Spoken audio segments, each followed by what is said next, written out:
Hello, gamers. Professional YouTuber now. I got a camera. I can't even talk. I have a mic arm now. It's so cringe. I got this, and I didn't know I was supposed to get one of these. I guess it's called a cradle. So I went to plug in my microphone, and the plug right here lined up exactly with the like little mechanism here. So I literally couldn't plug in my microphone. So I had to get one of these, but I guess I'm supposed to do that anyways. I don't know. I still might get another cable because it's like a little too close to the center filler there. And I think I also figured out my SteelSeries noise canceling settings. I was fumbling around with it with Cody for like 20 minutes the other day, and I think I got it sounding better where we don't have that background sound anymore of my PC, of like the fans from my PC. See? No sound in the background. So significant improvements here on the Pheno show. Today we are going to be watching at least the top eight. I say at least. I don't know if we'll even get through all of it. It's like what, 4, 5, 6, 7 games. A lot of gameplay to be made, to be had. So we'll see what we get through. Especially because I'm going to be yapping when we're on the gravy games. There's going to be a big focus on those. We're going to watch all of them, but the other ones is going to be more for entertainment purposes. I care less about learning in those games because it's just like not decks that I'm really focusing on right now. We're trying to work on mastering gravy. We might do another stream of doing the other just like gravy games throughout the tournament. I don't think I want to do a stream covering all the different things because it's just like stuff I got to do. But and then while we're waiting for some people to filter in, I thought it'd be interesting to look at the gravy decks for a brief minute. Like I've said before, I've got my spreadsheet going over all the gravy numbers and stuff. So if you guys want access to that spreadsheet, it's on the Patreon. Uh, and I'm going to be adding, of course, the top eight to that. But what I'm probably also going to do is go through, I guess, down to the top 32 and just call it a day there. And I might go to 64, but I make no commitments to anything right now. I'm just going to say probably top 32. Add all of the gravy bones that placed top 32 and add that to the spreadsheet. And then I've been working on the Google Doc a little bit, adding some more heuristics and things that I've learned, trying to work on some matchup stuff on there. Um, I do think I'm going to eventually be moving over to Metafy as well. I'll keep you guys posted on that. Anyone that's on the Patreon, I'll give you guys a discount to look at anything over there. So I'm not like robbing you guys or anything like that. Uh, but I'm planning on making like a full gravy guide and putting that over there when I'm at that point. But not going to do that anytime soon. I want to make sure that the information that I'm giving you guys is the best that I can possibly do. So let's jump into the gravy decks and look at some of the interesting things. Hamilton specifically had a couple interesting choices that I want to point out. So he's on triple helmet, um, technically quadruple, but I don't really count that one. We've of course got the where is it? Oh, actually, I lied. He's just on. He just isn't playing the royal hat at all. Oh, interesting. My brain just autofilled assuming that he's playing that on top of the other two, and he just isn't. He's just playing Providence and Balance, which honestly I think makes a ton of sense. The In the mirror, you want balance of justice. Against Syndra, you want balance of justice. Against the assassins, you want Crown of Providence. What else is there in the meta? Decks that you already poop on? Who cares what helmet you play into those? You're already pooping on them. Like honestly, what else is there that matters? Verdance? AB helmet, I guess. Doesn't matter. Dash IO, you probably want a blocking helmet there. Probably balance, but unsure what his game plan. There's like you could reasonably play Prov into Dash IO, so that way you can arsenal allies and then sink them away into a card they can defend with. It's like a thing you could do. Uh, like like Warrior, maybe you want to be Royal versus maybe, but honestly, the majority of the meta is covered by those two helmets. So I think it's like a really heads up uh, uh, choice from him to play both of them. And I think it's really interesting that he's not playing the Royal Hat at all. Uh, Anything else? Oh yeah, and he's playing Fortress. I'm assuming this is for Acilio and Kano, just for the uh, spell void, just to try a stop a surge effect or something. Hey man, how's it going? Got the one fiddlers. Uh, we've been messing around with that card. It's pretty decent. He's got the two prismatic ley lines with the scuba. If you are unfamiliar with that, basically what you're doing is you're playing scuba and then recycling the prismatic ley lines back into the deck and making gold, which is pretty cool. But also, given the decision to not play the royal hat, scuba does go up in value a little bit. Just more ways to physically make gold in the deck. I quite like that. I've been mulling over putting scuba back in the deck for that very reason of I want more gold generation. And this card is just sick in the mirror. You just like let this guy sit there, and if your opponent ever stacks up their graveyard with too many things, you just start scubaing them away. And 4 is like kind of an awkward breakpoint in the mirror. Most of your guys hit like 3 or way more than 3. So you're never like cleanly killing a scuba. They have to like commit real attacks into this. Not playing Limpet, I agree with that as well. I have been unimpressed with Limp. I'm never happy casting that card. I guess this will kind of segue into some of his choices in his blues as well. He's only playing the 2 of Asties, and we've been seeing people trending away from playing Flying High in the data. I've been very unimpressed by giving allies go again. I just don't give a shit. It's If you guys have watched my other streams, I've been talking about how my current heuristic is I just want to. If I'm playing an ally, I want to attack with it that turn. I don't want to like flood the board with allies and not attack with them. Like if I'm playing an ally, I'm swinging with it that turn. It's really difficult to actually play 2 allies and attack with both of them at the same time. It's very difficult. You basically need 2 like bonus action points to do that. You're going to play your 1 guy, then you have to give that guy go again on the attack. Then you got to find another action point somewhere else on the ally that you're going to play afterwards so you can attack with that. So basically, you need to have a Vast Yi with like a Gold Kiss. It's just this is hard to line up. You just don't play enough cards that actually do that without putting like intentionally putting more of them in the deck, which I think is another angle to take the deck. But when we're adding all these extra go again attacks, it just becomes kind of unnecessary to do that. And I'm liking that, trending away from trying to do go again attacks, which leads back into the limpet. Like I'm if I'm playing limpet, what am I doing with the action point afterwards? Playing an ally and passing? It's just not that good. I I think if we're gonna play all the go again attacks, I like this quite a bit. Nothing else really of note in his stuff other than like 2 back alleys, which is just like that's a decision that you can make if you want to have extras of those in the deck. 1 whaler, uh, probably doesn't need like a fat anti-fatigue package because he has the prismatics. This just adds a lot of damage to the deck. I'm curious to see if they play this into the aggro decks as well. That was something that I was considering doing. Just if I'm going to play these shitty attacks into them anyways, I might as well get more damage out of it and just push their life total down. Moving on to the next deck list. This is that first one was Hamilton. If you guys missed that, or if I'm stupid, I didn't say it. This is gonna butcher all the names, of course, because I don't know how to pronounce anything. Shiryu Wu. Let's see.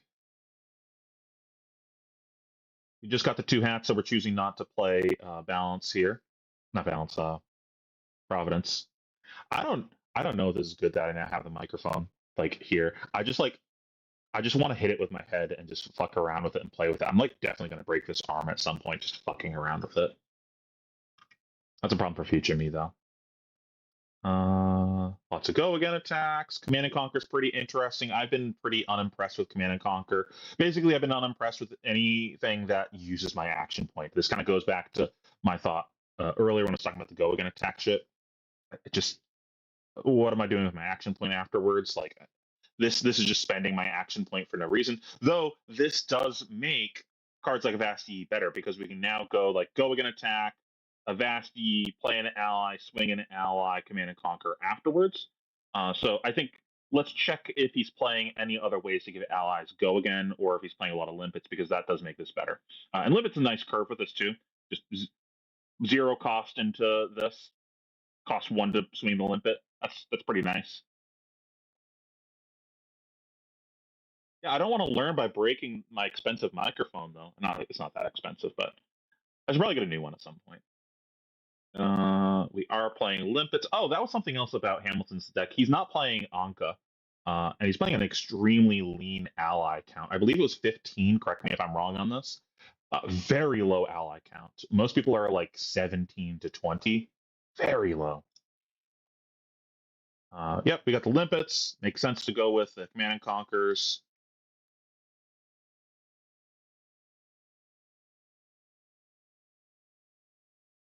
The Diamond Amulet.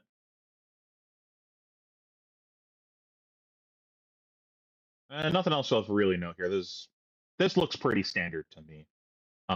Snag is, only real tech card here. This, if you don't know, the spice with this, you play this into the Earth heroes, and then you juice them when they play like a felling or something. They target your whaler with a felling, and then you go, nah, that doesn't gain 4. Dum dum, idiot, sick attack, dum dum. Then they pummel it, kick W. Definitely not a play that they would ever make, but that'd be funny. Uh, was Hamilton playing Amulet of Echoes? No. I want to kind of keep track of the funny tech cards that people are playing like that. So far, Snag is really the only funny tech card that we got here. Now we've got, yeah, I'm going to breeze through this one because there's really not much to say. This is like pretty standard except for the Command and Conquer, and then he's got some ways to actually enable that. Let's see. Balance, Dominion, normal stuff, except for it's only AB2. Is there any other equipment that he's not playing there? It feels like not a lot. Yeah. We got a Blanche here. Kind of same idea with the Command and Conquer of just not a fan of this all the time, but it's a 7 versus Prism, which is nice, and this does have relevant text into number decks like the Mirror. One of Fiddler again. I'm curious to see if the one of Fiddler is like a tech card for something other than aggro decks, like maybe it's to get out of range versus Wizards or something. I doubt it, but that'd be an interesting thing to see. We got the one Prismatic Ley Line with the 2 Scubas. Makes sense. No Ankas again. I was mentioning Anka. I think it was either in a previous stream or in the Runaways Discord where I was unimpressed by Anka. I just like never activate it. It's basically just there to fit a cost curve. Like the rate on the card is pretty good. You're getting 8 value out of it, and it's a nice curve where you go like tipple into that with dead threads. Uh, Funny tech card of compliance. One give no quarter. Pearl Amulet. This is a cool one that I've been seeing some people start playing. I gotta see if I actually own one of these. Otherwise, I gotta pick one up. Idea being you can untap your hero and Gold Kiss again, or I believe you can just attack with an ally again. Yeah, they don't say once per turn attack, so you can just like uh, play a Swabby, play an Avast Yi, swing Swabby, untap Swabby, swing Swabby again. That's pretty fucking good. So yeah, I gotta mess around with this card. It seems pretty good.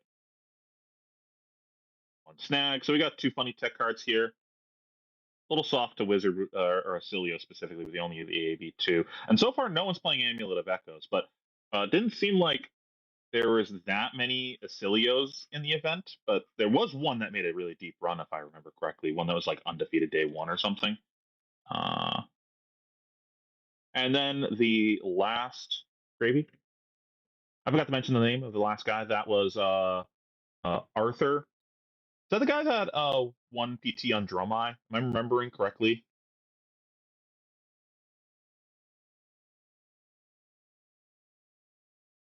Is an ally not a permanent?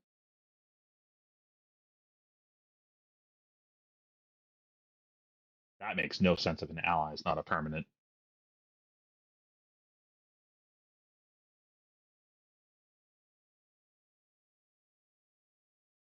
And then last we've got, yeah, definitely not going to pronounce this correctly. I'm so bad at this. Enoch and Enki. That sounds like it's maybe correct. Enki Dupa Choir. Hopefully, I got some of that right. We got the balance here, but no Prov. So Hamilton was the only one on Prov, and also AB2. Also on Compliance.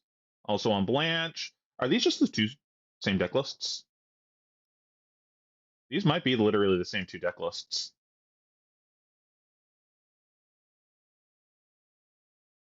No, he's on Anka's.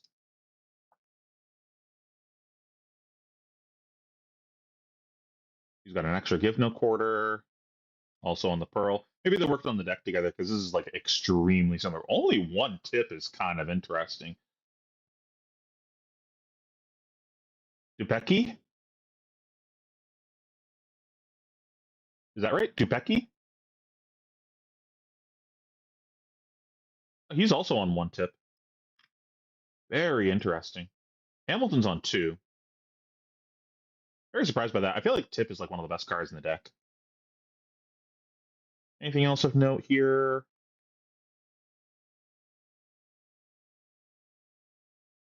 By the way, people that have been watching recent streams, how's my audio? Is this better than normal? No one made any comments about it when I was talking about it earlier. Just for my sanity, I want to know if this sounds good. I think that's everything that I want to say about these deck lists. Let's go ahead and jump into the games, and we're going to start off with the Hamilton one. No spoilers. I haven't seen any of these games yet. We're going to be going through this pretty blind. Though I did see like, I would in my insomnia would open my phone and see YouTube was still showing the live stream. So I see a few seconds of each of the games. I saw Hamilton got kind of juiced a little bit this game, but I don't really know what happened in any of these games other than some small little tidbits. Uh, Hamilton is the higher seat, so he got to choose play draw here. For the headpieces, and of course the usual suspects in gold baited hook and dead threads to round it out. That gold baited hook. Let me know how the dividends across this audio matchup. between Not me and only this are you is. If producing you guys gold want me to here, adjust you're anything. stealing it. You're getting the full buff here, and gold economy in the gravy bones Same equipment setup. can be everything, Mitch. We're going to like start off here with a peek towards the top of the deck. Like three allies in the back alley. Going to get set up here on this first turn of the game. Pretty You bad. always want to see the back alley break line hit your hand, but it's a reasonable pitch. If it should be I don't think the back alley is the problem here. I think it's the everything is the problem. This hand is dog shit. Maybe a bit of a slow start here for Hamilton. Are we supposed to Mage Masters here because the hand is so bad? You don't have enough money to do that. You need like one more resource. Because it was is that double Sawbones? What's the ally in the back? Is it another Swabby? Oh, it's double Swabby. Jesus Christ. Yeah, this hand is just unplayable. I just want to filter as many cards as possible. That's tough. Yeah, but it's a reasonable pitch. If it should be needed. Do you Arsenal an ally here so that way your opponent puts it in the grave for you when they draw their Conqueror? Is that the play? I might do that. Is that crazy, chat? I don't think it's crazy. Sawbones and a 2 of Swabby in the hand. So maybe a bit of a slow start here for Hamilton's turn. Increase the speed of this a little bit. 3 health. Not saying that Limpet can easily clear, right? There are, of course, a non-zero number of those 3 power attacks, or relatively. I'm surprised he didn't overpitch one of the allies there. Maybe he wants to make sure that he has one in his hand for the next turn if he draws a tipple or something. I don't know.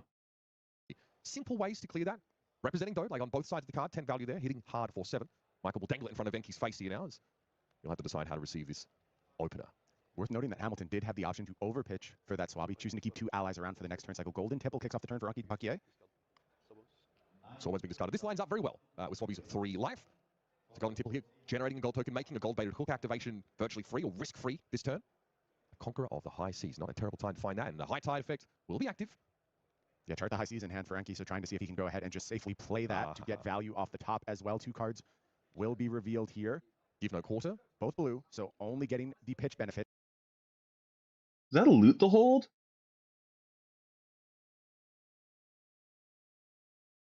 Huh, he's playing loot in the mirror. Interesting. I guess that's fine. This is good, but it's not like perfect because we don't have the resources to play end swing the guy. Maybe we just draw off of gold here and then see what we're doing afterwards. Like play the Conqueror and then decide what we're doing with the rest of the turn. The thing is, like, from his POV, I'm assuming the conk is getting blocked by like 2 cards plus helmet, so I'm not going to get that bonus gold. We should probably hook this because like I'm probably not doing anything after this anyways. But if I do, because I don't think that I want to draw like a random card here, because if I draw an ally, it's pretty shit. In this case, but 5 resources now available, 2 blue cards in the pitch zone, and we know what that means, Mitch. It's time to leave the docks.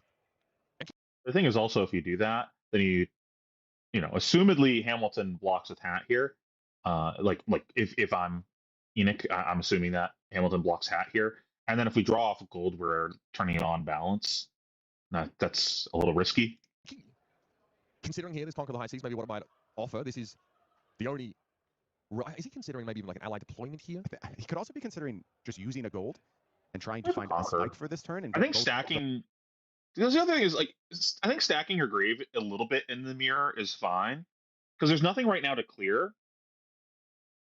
So just go face, push the life totals down. You don't have an arsenal to fight over if they have a conqueror. And just like having that graveyard advantage is pretty nice when Hamilton goes to deploy stuff. Because one of the failure states is you don't have like an efficient clear, and you just draw like a bunch of poop soup cards, like a bunch of allies with no way to get rid of them, or a bunch of blues that just like you just help you deploy your guys, but you don't have any guys. So this like insulates you from a failure state. The Sawbones and the Conqueror of the High Seas with a potential hit. I mean, 5 pitch currently available to him. Sawbones would cost 2 resources to develop. I'm surprised he didn't hook this. Would be able to get him one of an ally has been put into the graveyard, but it's just a Conquer the High Seas. Like I'm assuming this isn't hitting, but I'm also assuming that I'm not doing anything else with the rest of my turn. Like, what are we going to gamble off a gold draw here? That's kind of dubious. Keeping it simple for now. For Michael Hamilton, though, this is never a simple proposition. 8 damage and the threat of Arsenal. And even more importantly in a matchup like this, the generation of a gold token. That gold economy, very, very important. Hamilton got a tipple, swabby. Is that double sloop?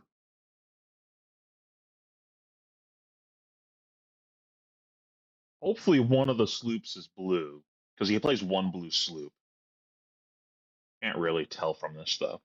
But this is like pretty reasonable to just like no blocks play this hand if that's what the hand is. I can't really think of what that would be other than It's a really tight decision for Enki, actually. And it's influenced by the fact that, as we said, I think Enki is favored in the early game. What he could have done there is gone ahead, cracked the gold, and taken a chance to find the blue on top. If he hits the blue, he's able to fire Conqueror and get that Sawbones into play. But Enki ultimately chose to play it safe here, only fired off the Conqueror. It's at least one sloop. Really interesting decision. No, is that a... what the heck is that guy called? I think it's a Jittery Bones. Taking it easy. Try not to churn too much through the deck. Yeah, worth noting Sawbones is going to be made. Yeah, it's a Jittery Bones. And this has but he gets the attack as well if he does find the blue off the top. And he's going to take it now. Going to go ahead and take the gamble here. What do we have? I think it's a yellow. It's a chum in hand. Not the end of the world for Enki. Basically puts him into the same scenario. Only the red was disastrous there. Yep. This is why I don't really like this play, because now we have this. Now we are like kind of priced into activating Gravy Bones. And if we had another ally, it's like, fuck. And we pissed away all of our gold for no reason. I think I'm happy just like having 2 to 3 gold in play, you know, assuming that we hook there. Yep. Would have been 3 Maybe the upside is high enough, because like any blue is good. Any blue plays Sawbones, but I don't know if I actually want to play the Sawbones. Any red is a good arsenal, so it's just runner 2 allies is bad. And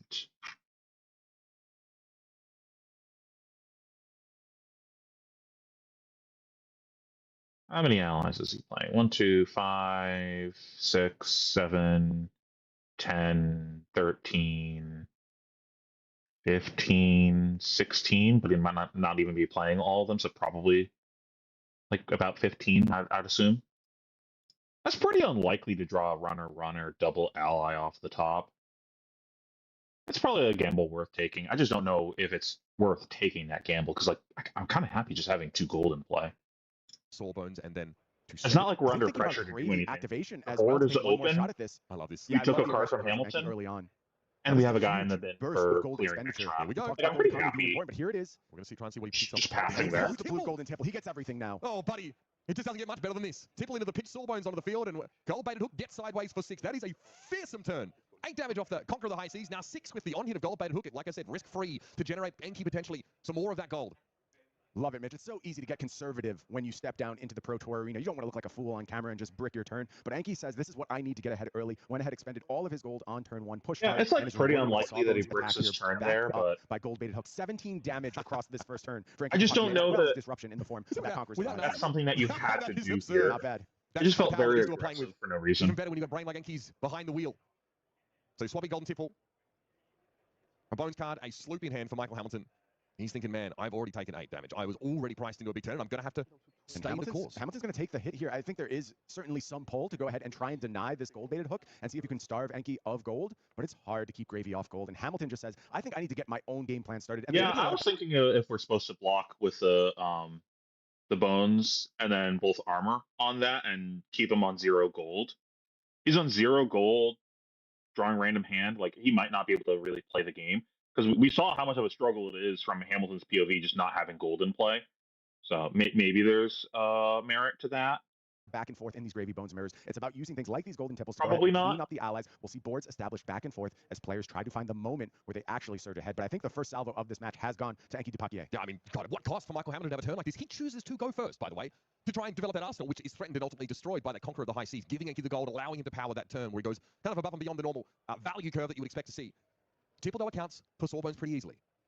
Eats him up, and it was a swabby thrown into the graveyard. I'm not actually sure that it's correct to Hamilton go not going to first have quite here the at same this point. offensive output as we saw from Enki. And I really think the decision from Hamilton to go first. Because it's not like Dromai where you get to build a bunch of ash for free and maybe put a guy on the board and a thing in an arsenal. It's like, I think only good going first if you're able to develop gold, and you're not guaranteed that. It might be good to go first just to get the first filter, because as we saw from Hamilton's hand, you can just draw some unplayable poop soup. And if Hamilton had that hand going second, that was pretty game losing. So maybe that's reason to go second. I'm not questioning it, but just in this case, the way Enki's first hand played out, huge benefit to Enki going second there. I'm not sure if that was a Sawbones on top, perhaps, for Michael. Just looking, obviously, he knows he's got another Tipple here this turn. But his output unlikely to be in the same postcode as what Enki was able to achieve. For Hamilton, though, if gold-baited hook were to succeed, that is another way to challenge Enki's gold economy. We talked about potential defenses going ahead and denying Enki gold. Hamilton still has the chance, and I think that does weigh into this decision to just go ahead and go first. You can kind of not develop your gold state in I the was taking second. They're thinking that they were talking about Anka mispronouncing it. Hopefully with an arsenal. Unfortunately, Conqueror of the High Seas had other ideas, so Hamilton working with a little bit less resources than maybe he anticipated. But here is that gold-baited hook activation. Try and put Enki to the test and see if he has the defensive tools necessary to keep these attacks from hitting. Swiftwater Sloop. It was pretty anemic. Okay, it's not go again. There's only one blue card in the pitch zone right now is the issue. High Tide is not active. Michael's sort of deciding there between, I guess, another Tipple play. But still, a breakpoint with a gold-baited hook activation, excuse me. Man, Enki's starting so strong with such a big amount of damage. Can he concoct a big turn with this current grip? There's a chum in the graveyard.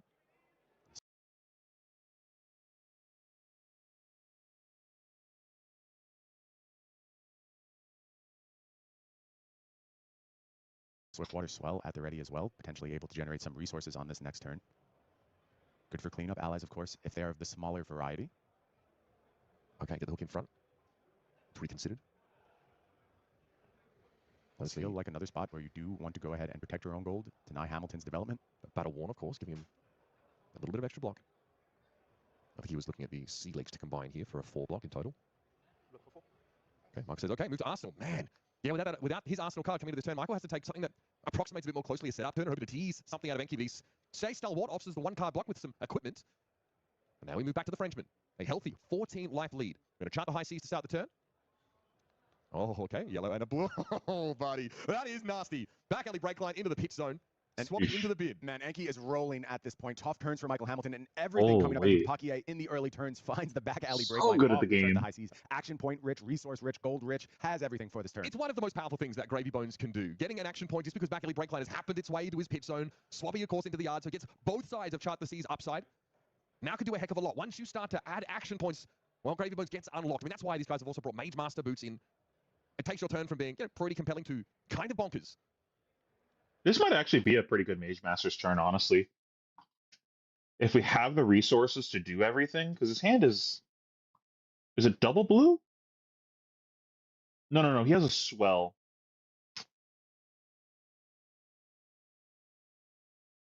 So he's got 6 resources.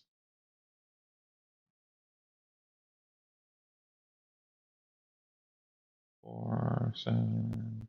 An ally has not hit the bin this turn, so we can't dead threads. Yeah. I was wondering if there's a chance that we just like play 2 guys and swing both guys.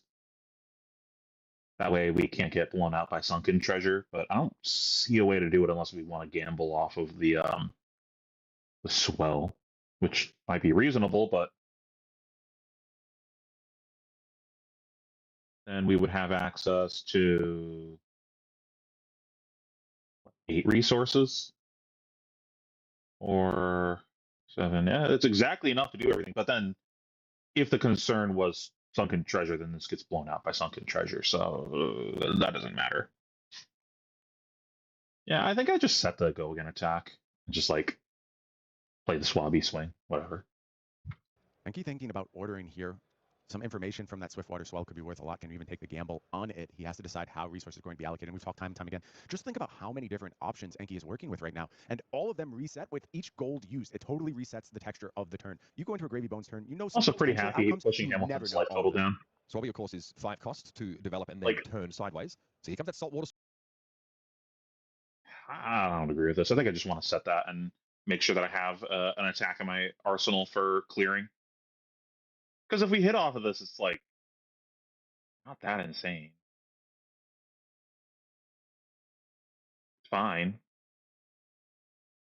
Swell.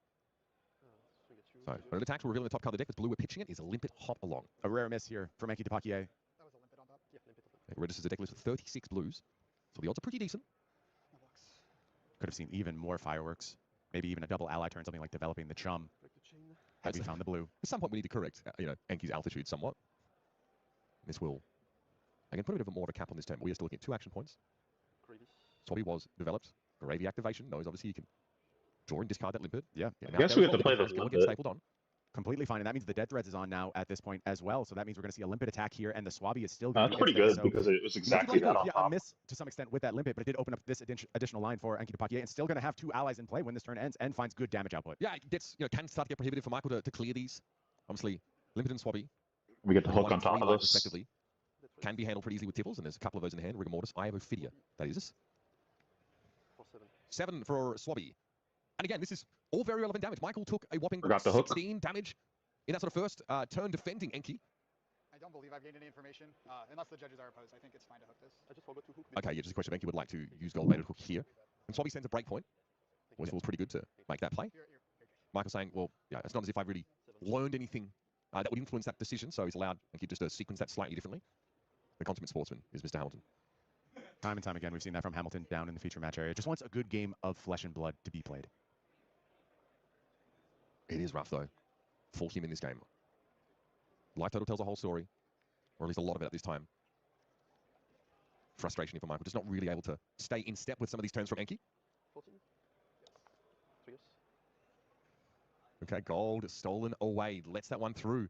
Oh, buddy, big damage. Michael knows to have these turns that could sort of put him back into the saddle. But a turn like this is actually part of the reason. Like, if I was on the other side of the table, a turn like this is actually why I would want to have the swell in arsenal. Like, if my opponent did some shit like this, making sure that I actually have a way to clear everything. Like, oh shit, 2 guys, I got to make sure that I get rid of all this and still punch you in the face. All of his cards, but he's getting absolutely beaten. Because ideally, I'd want to put like a small go again attack into each of these, and then punch him with a big attack with a hook. Black and blue out there. 40 to 14 are the life totals at this point. Hamilton has done nothing thus far in this game and has mandated work to do. Has to clean up at least this Swabby, probably this limpet, before he can even start to think about generating a board. So loot the hole in a blue, or rather, and an ally, excuse me. Unclear. Probably play the other tipple, right? There's damage blocking the tipples.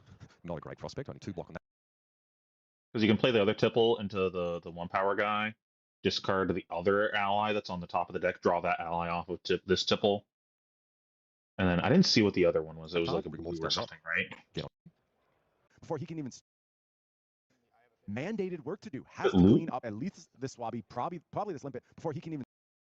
Yeah, so I think we just leak top this, draw the rigor mortis, discard rigor mortis to the other tipple, and then we clear both guys.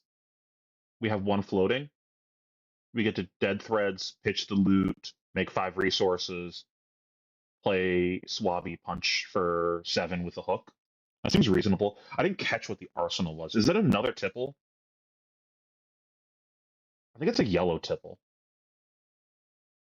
Even start to think about generating a board. So loot the hold in a blue, or rather, and an ally, excuse me. Unclear what that arsenal card is at this time. You can see why he sort of took so much of this damage blocking with tipples. Not a great prospect. Only 2 block on that card. Rigor mortis does not. Get on defense. Yeah, a total of 4 block in that hand for Hamilton. Pretty rough. This is sometimes it just getting off to that early start. And, you know, it's something I'd probably ask Michael. You could about their also decision to go first this time. bottom the blue and play the tipple from Arsenal and just draw a card at the top of your deck. I gotta go back to Conqueror, right? The whole value proposition of like getting that Arsenal I card don't care for that. seems to fizzle away. Yeah, and I gotta go back to Enki's aggressive quest for a blue on that first turn. Could have gone so wrong, Mitch, and could have certainly blown up his game plan on the spot, but ultimately committed to the plan, found what he needed, and has gotten off to a roaring start here in our Pro Tour top 8. Rigor mortis discarded away. Gold created from that golden tipple. And he can draw a card. He knew that this rigor mortis would be on top. Additional rigor mortis added to the fray here, and that means golden tipple is going to do its thing again, clean up this limpet, and that rigor mortis also going to be refreshed here. So a great turn thus far from Michael Hamilton, doing the required work as we said, but also is going to finally be able to develop that board. Going to use the compass to take a look. Compass makes sense. Potential here. See if we want to draw instead. Was on top. Loot the hold, the last card in hand. Graveyard is already unlocked, so unclear whether this will be a resource moment. Maybe a chance for Mage Master boots if Hamilton thinks this is a moment where he really has to get back into the game and do multiple things on this turn. It is Dead Thread's time to start. We're going to have a Swabby activation here, though, and that is going to complete the turn. Just set up the big ally, try and get the ball rolling in your favor. Opting for Swabby here. Maybe some of those more premium threats just being sat on a little bit longer. Gold-baited hook on a 7-power attack is always pretty reasonable. Getting to steal that gold away matters hugely in this matchup. And so many others, it's just, I'll create a gold. Now, though, it's a gold swing of 2 against another Gravy Bones. And he's thinking about his defensive decision.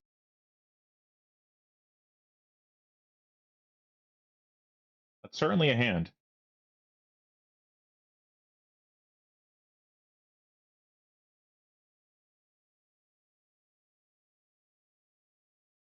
It's unlocked if we have a blue on top.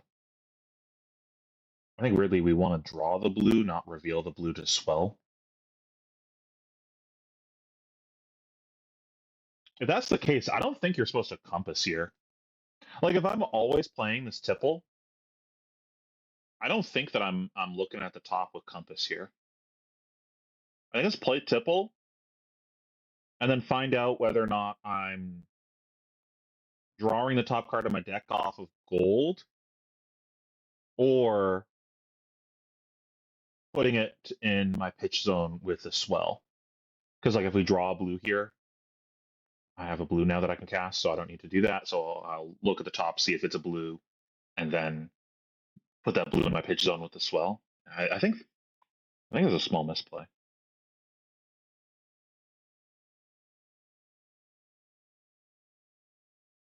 Because if it's not a blue, like, are we not playing this tipple still? Like, I think the turn always starts with tipple, and then we just use the gold to move the card out of the way. The alternative is what, block with a tipple, but we have double ally. Like, surely we're playing this tipple. Here, we take a look at his hand. Saltwater Swell can unlock it. No blues yet. He knows the top card. Another peek in towards the graveyard here from Michael Hamilton. Enki has obviously a ridiculous lead in this game. But also block with the hat here. Oh wait, actually that's a cool play. We could block because he double tippled. We could block hat, and then if that card unlocks the hand, just draw it. And let's not forget that this gold baited hook does that might be what he's doing. Than just the gold created. It's gold stolen, so that could limit options for Enki's next turn here, reaching for the balance of justice. Well, there were 2 tipples this turn. That is correct. Michael Hamilton, so 2 cards drawn.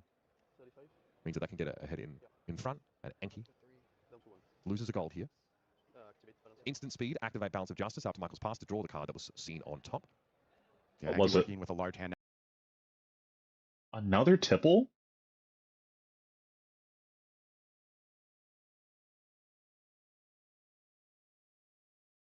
Maybe it's worth it to just get the tipple out of the way? I don't know about this. I guess we get to go Gravy Bones, discard an ally, Dead Threads tipple.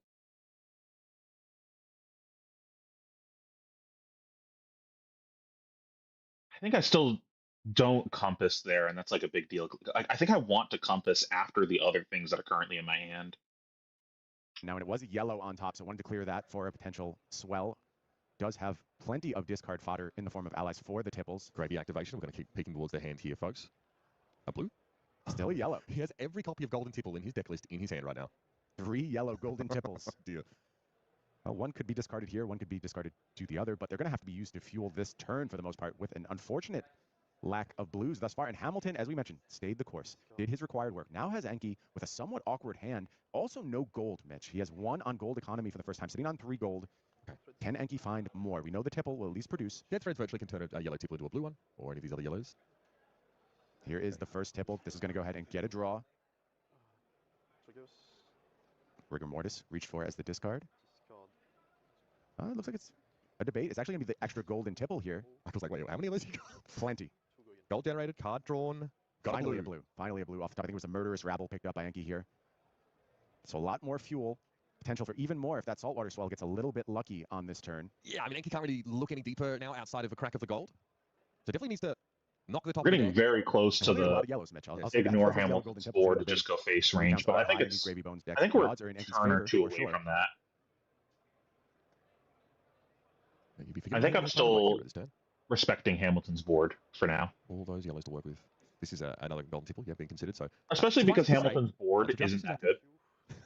This is going towards Michael Hamilton. That 2 power doesn't really get the job done against Swabby. Another blue shows up in the form of Murderous Rabble. That was kind of suspicious, but Position of paying into gold seems a bit more if we reasonable. missed on that, then we don't have a turn. Quickly Like becoming we needed potentially to hit a resource blue off rich that. is Enki. We know I guess we have gold. the We could saltwater draw. swell likely to be deployed This to go just ahead and seems really clean up loose. that Swabby. Can take a gamble here with the Murderous Rabble and use that to get a bit more information. Maybe send that face. All depends what he wants to do in terms of ally development on this turn. Oh, And just in the like background, Michael's just beckoned forward every attack here from Enki this turn. Down to 10 points of life. It's total getting precarious. For play sure. the swell. Gold. It's like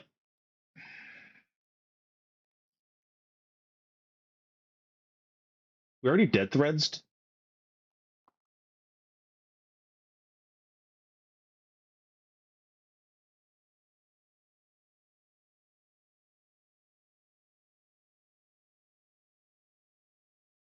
It's a rabble in hand, right?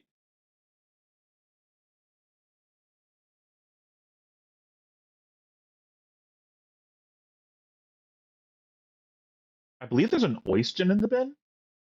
So I think we just go face.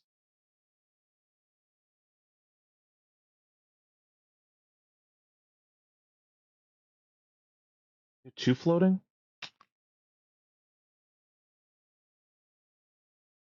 Yeah, I guess there's a lot of upside here. I was thinking of just going face with the rabble and then clearing his guy with the Oyston, setting the swell. But then hey, how's it going? We're wasting a dollar. We're wasting a resource, right? 2 resources. So might as well draw off gold here and see if we can high roll into something else.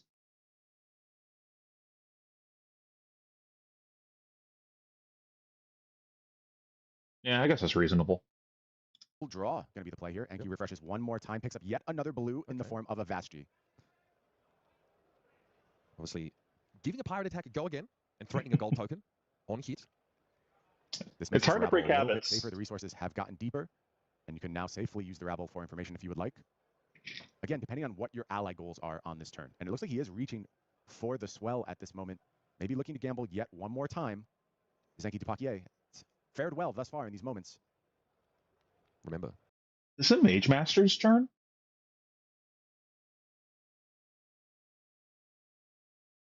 It was an Avasti, right? So I think there's double Rigor Mortis in the bin. We don't have the money for all of this, though. If we hit off the swell, we do. So maybe it's see if we hit off the swell, and if we do, then we Mage Masters.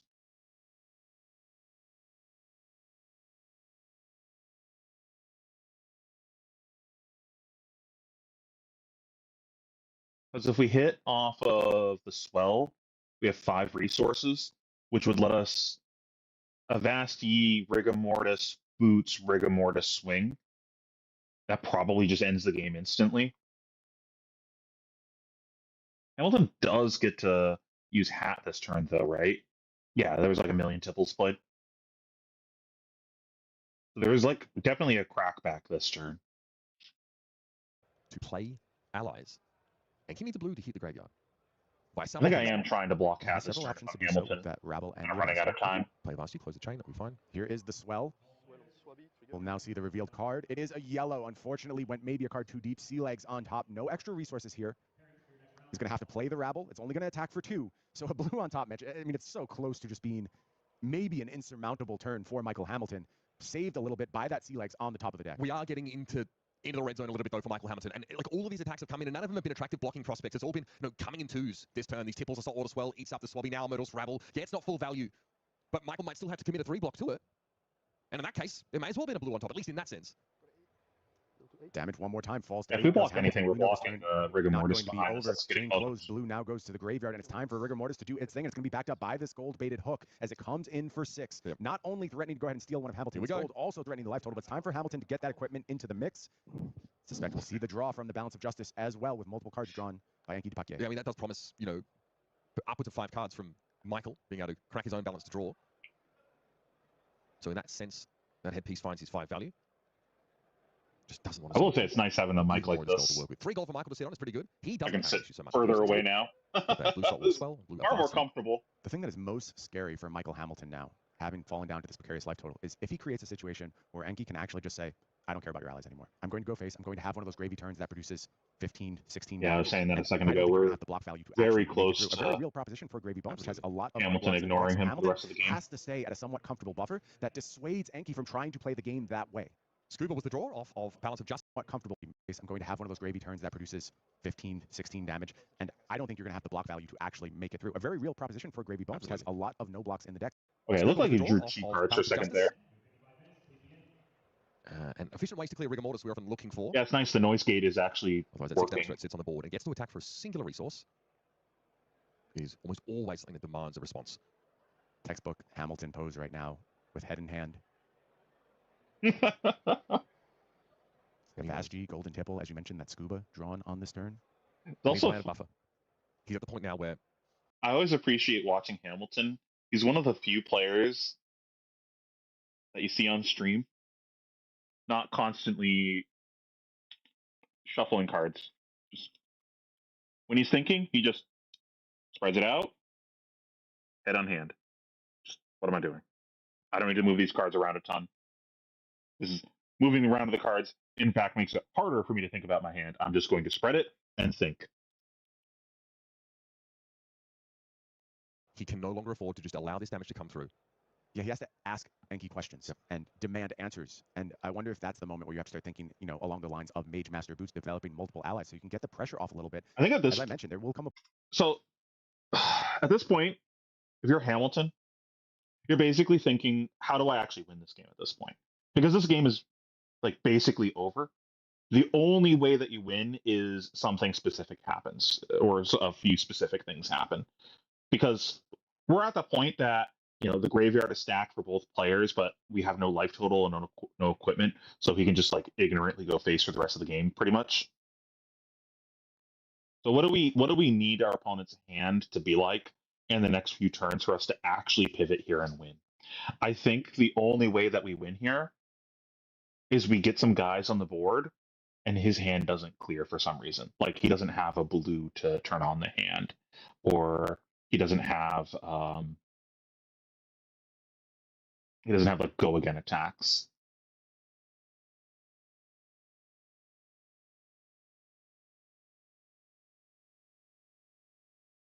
I do that when I'm thinking sometimes, but I'm not doing it like actually thinking about my hand. It's more of like I'm in my head and I'm not actually like looking at anything in front of me. and it's just like a self-soothing type of thing. It's just like almost just like massaging my hands is almost what it feels like. I'm just doing this to focus and center myself. It's just kind of therapeutic. Uh, I think a lot of people don't do it for that reason, though. They just do it because they see other people do it.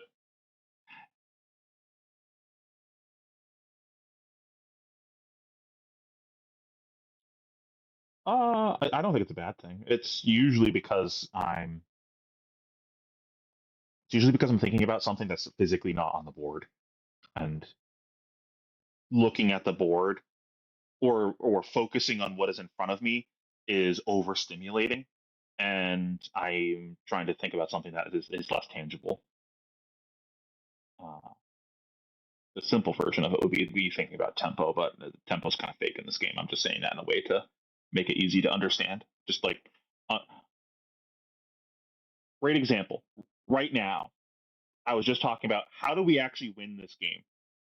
Me looking at the board right now and just seeing what's in front of me isn't necessarily that important to me thinking about how do I win this game, because how I win this game is not necessarily something that I can see in front of me.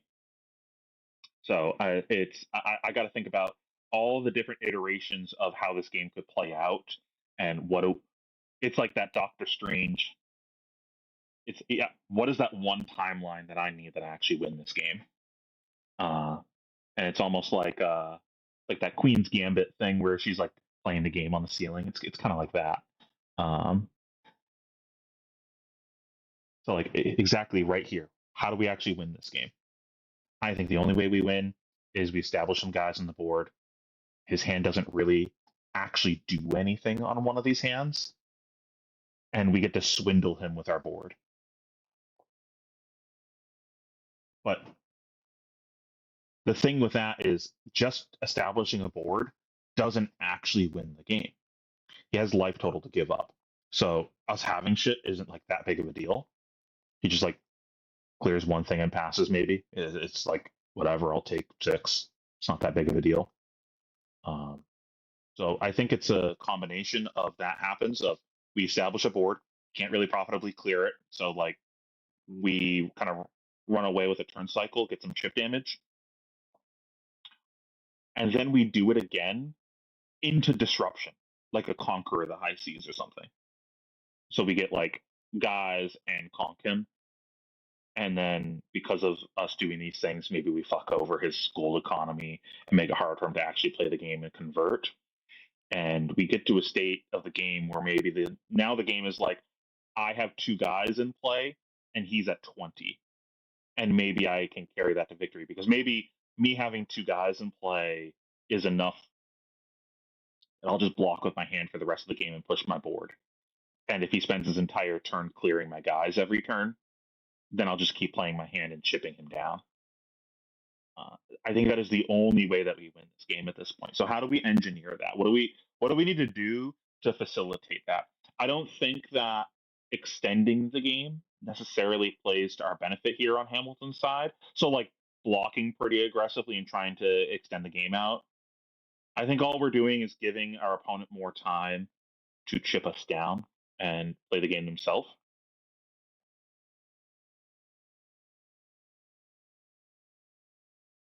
Yeah, I had a game like that the other day. I was playing with one of my locals, and I think we played like 4 games of Gravy versus Syndra, and I cast 1 conk the entire set.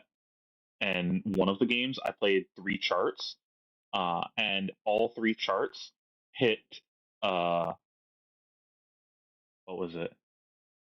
It was a blue that I didn't want to hit. Oh, I hit Sunken Treasure, Conqueror of the High Seas off of all 3 charts. I picked up my graveyard after one of them. I was like, what the heck? It literally I picked up my graveyard and flipped over my deck, and I was like, really? It just actually hit the exact same 2 cards on all 3 conks? What is this nonsense? Moto shuffle bug. Okay, so from Hamilton's POV, I don't think extending the game plays to our benefit. So I think we're basically just trying to gamble that one of the hands in this stage of the game is awkward on our opponent's side, and we can swindle him from there. I don't think there's a lot of agency that we can have in that, other than maybe throwing disruption in one of those turns. But I think it's like Mage Master your boots, play two guys, and hope that's good enough. Ideally, guys with big dumpies that are hard to clear. I think that's our only hope at this point, and just hope that carries us to victory. And maybe those guys are the type that if our opponent ignores them and goes face, they can help us stabilize off of that. I think that's our only hope. Or we trick our opponent into going face when we have things like Sawbones in play.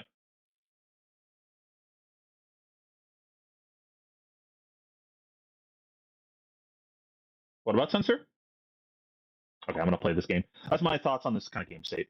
Point where the threat of an ally is no longer effective enough to protect your life total. Right now, still viable. I think we're still in that range, but a little bit more damage, and you put yourself in gamble territory. And Enki has shown himself ready to gamble, by the way. Absolutely. And honestly, he hit the jackpot in those early turns. That's what's given him such a comfortable lead. Michael Hamilton, though, is not a world champion for nothing, folks. Gravy activation here puts a Swabby in the bin. I will say that's not. I don't really like that. That's kind of the play pattern I've seen a lot of Gravy Bones taking, where it's just kind of gambling sometimes. I think most of the times that he gambled, we went through the thought experiment of like, why would you do that? And what's the upside and everything? And each time I think it was like pretty reasonable too.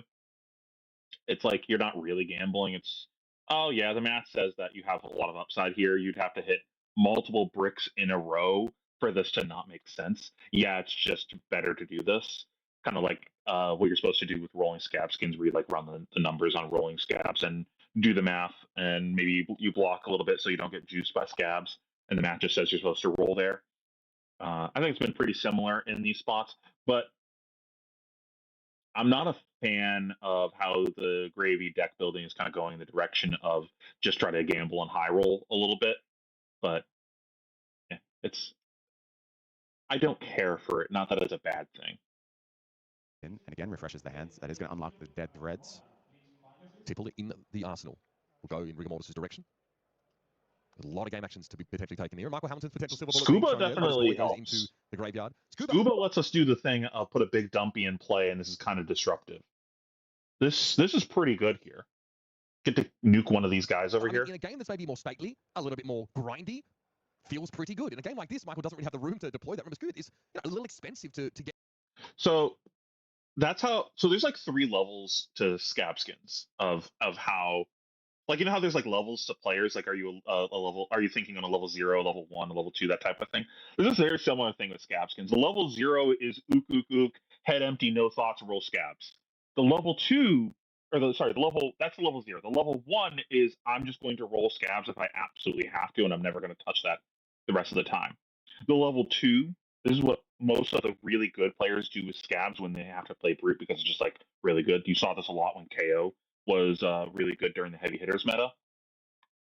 There's actually a lot of math going behind whether or not they're supposed to roll, which is really funny because I remember when that first happened, there was a tweet complaining about scabs. Ironically, not from me, though. I probably put my 2 cents in there.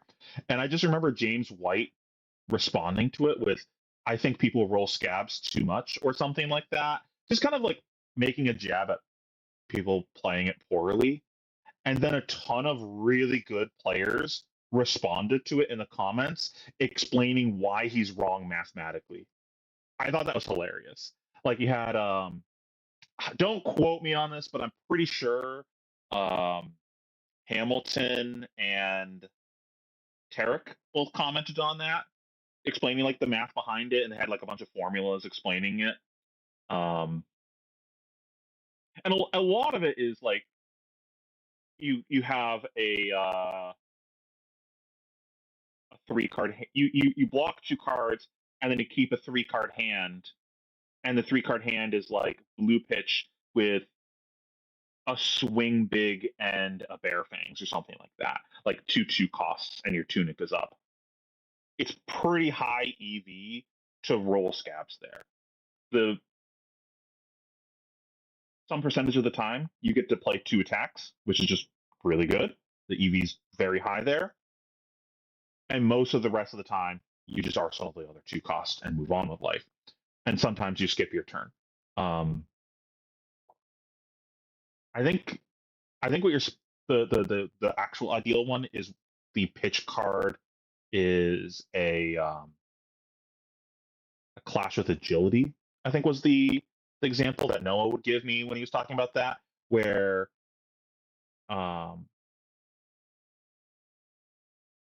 if you lost the roll, you still discarded your clash with agility, got your might and agility, arsenal one of the 2 for 6s, IP the other 2 for 6. So you rolling a 1 only IP ones yourself, so it's not the end of the world. And like that's how you saw a lot of the best group players play their scabs, where they would just play the numbers with it, and it would also be a no shit button, but there was like a lot of math going behind whether or not they were supposed to roll. Sideways, because it is a very potent effect in the right context. This, though, is but also fuck scab skins. He's not thinking about trying to refresh his deck with those, face down allies. He's trying to stay alive and start to put some pressure on. It's not impossible, though, that Hamilton can get back to that mode of game. Thus far, I agree. It's been more of the high-paced game that we said favors Enki Dupaquier, but this precise, careful play thus far, trying to push back to that different state, and you do see Hamilton prioritizing the Scuba here, as opposed to any other ally. So, again, I think it's about denying Enki some options and trying to put together something awkward to build a cushion to get my mic is, in fact, different. I got Michael here is that it's, obviously, got the arm to get out finally there set up for it, Scuba, and I got the noise gate figured out with my mic. And it is time, Mitch. It's time for the and also the mic is like go way ahead and set closer up the to me. multiple ally turn. As I mentioned, Hamilton on a clock has to find a window where this still matters. He says it's right now. Going to go ahead I don't and get think that I play. He has a Sawbones, right?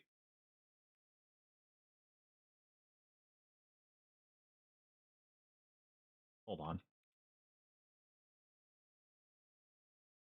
And we still have a Call to the Grave in hand. Hold on.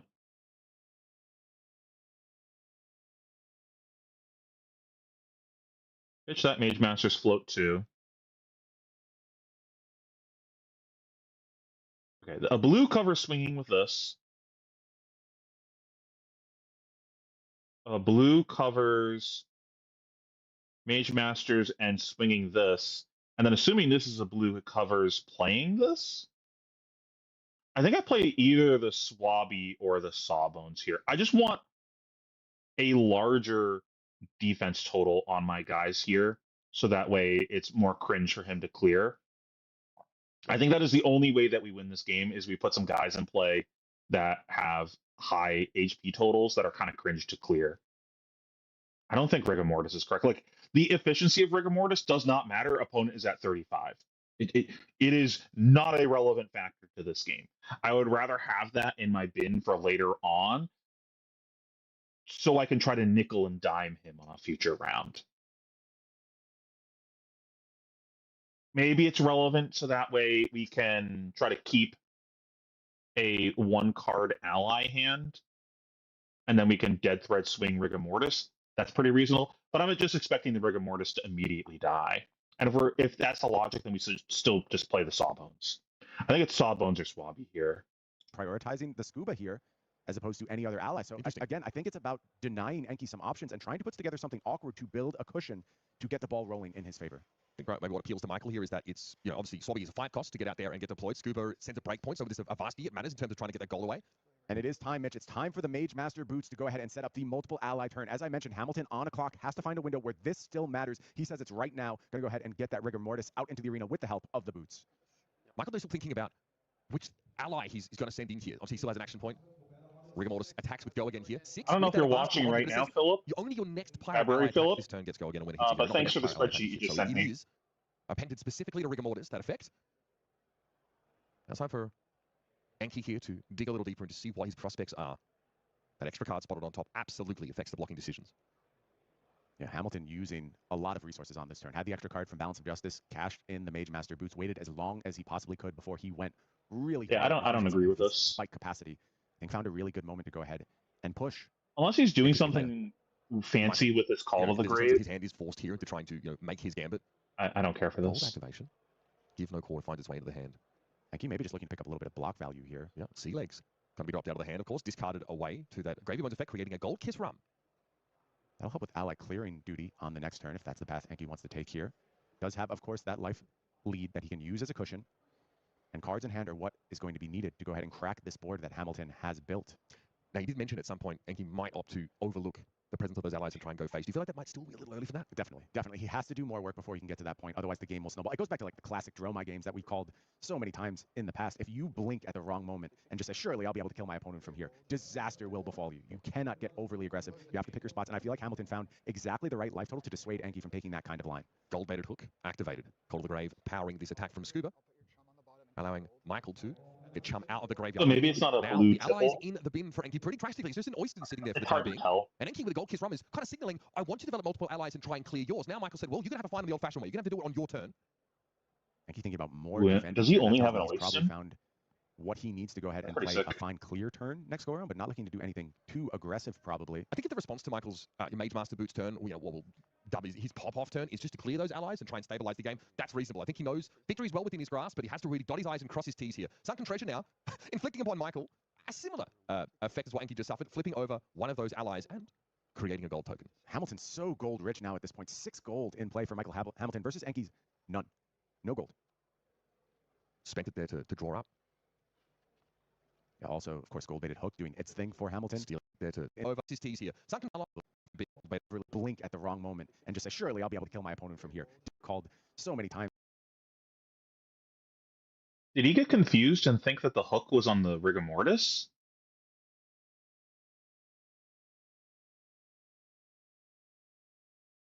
I am confused by this line of play.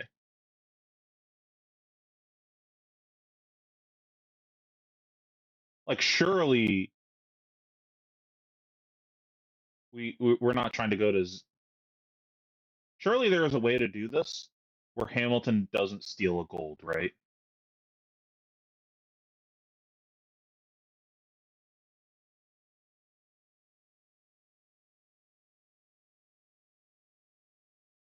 Eh. Is there a way? How do we stop him from stealing a gold? If we block Sunken Treasure on the first thing, then we go to 2 gold.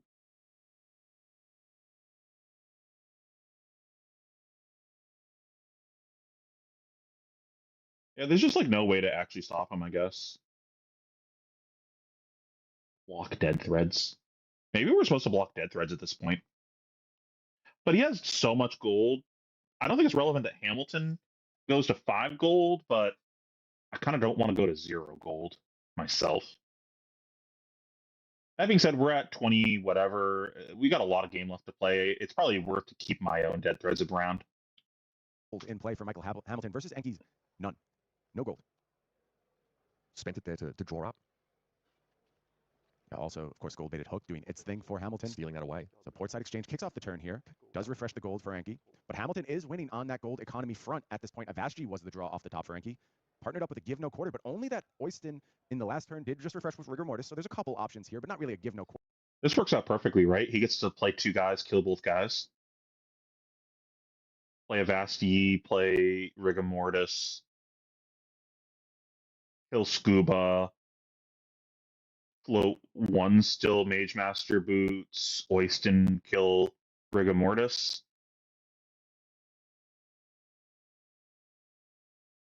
But that is what you're hoping for on Hamilton's side. This is like the situation we wanted to engineer, where he just clears our board and then we get to play the game again and get chip damage.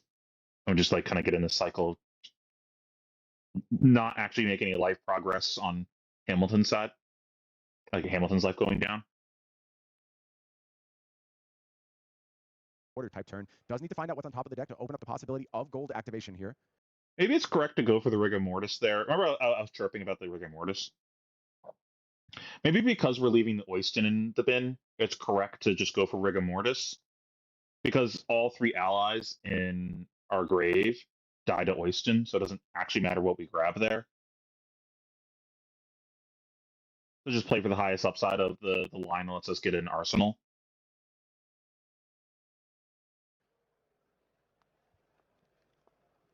be a nice moment to find something like a Conqueror on top could really unlock this turn for some offensive output in combination with the Rigor Mortis. But I think Hamilton is going to make it out of this turn, floating an ally potentially. Yeah. That's the first time we've really seen that kind of advantage start to accumulate in Hamilton's favor. Enki opens with the Rigor Mortis. So then representing 6 power of attack here, Avasti with an on hit, giving Rigor Mortis go again. Yeah, so looking to set up a 2-ally turn of his own is Enki Dupaquier. No gold token generated from this Avasti though, because Rigor Mortis needs to hit a hero. Yep, and that's just what's being cleared up on the table. So Scooper goes away. Still an action point here for Enki. Has the option to go ahead and Are we draw drawing off off with a gold? combination of dead threads if he would like. Oyston is Reaching for the Mage Master boots, though, and he is going to go take the opportunity to go ahead and clear the Rigor Mortis as well. So a bit of a defensive usage of the Mage Master boots, but it's really flipped the script here, Mitch, where Hamilton went into that turn with a double ally setup. Now Enki has a double ally. We just dead threads. and he's off Arsenal as well. That For no confidence reason, okay. Michael Hamilton's hand doesn't look nearly as good here. Just want to move Getting cards Oyston out around. there, obviously, costs nothing to deploy. Also, doesn't feel nice for I could have done to clear something in a with Gravy it. Bones mirror, kind of allowing Enki to clamber back into the gold game. Both players drawing up their big boats on this turn cycle. Enki with a Conqueror. Actually want to take a moment to look at Enki's hand because I do think questioning whether we're dealing with one of those big offensive hands is really what we want to focus on. Now, if Hamilton has to use this entire turn to just go ahead and clear these allies and doesn't get much of a board state set up, it could be a little bit of a breath of fresh air and an opportunity for Enki to go ahead and pressure that low life total of Michael Hamilton one more time. Of course, Golden Temple is going to refresh the hand, so still many options for Hamilton. Also, Compass and Gravy still available, so evolving options as we move through this turn, Mitch. Starts the tipple with Rigor Mortis going away. Now, Enki, if you'll notice, has no allies to dredge up right now. But he has 2 copies of Call to the Grave in his hand. So he can definitely bring them in. However, those are the blues that he's working with. So you've got to make that decision whether they fuel your turn or they are played for their effect.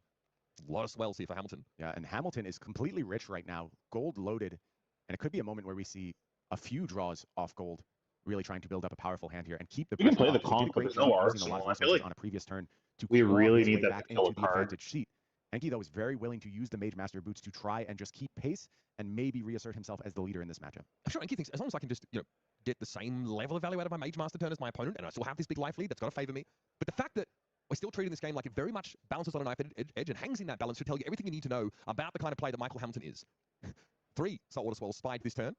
For 2 cards in pitch and still a full grip, Michael continues to dig, uses that wealth of gold to give him a lot more information, a heck of a lot more agency. Good opportunity for Hamilton to check the top of the deck and see if it's time to send one of those swells into the mix, pick up some resources. Looks like Rabble going to be the play as well. Excuse me, pitched here. Gold again, one more time. We'll pick the card off the top. It was a yellow golden tipple, so not the card that Hamilton wanted there when it was time for the first of the swells. That one's going to head towards Oyston. Reveal is a back alley break line off the top for Hamilton. And now we are rolling. That certainly 4 helps. resources, 2 action points. What a time to find that card floating on top of the deck.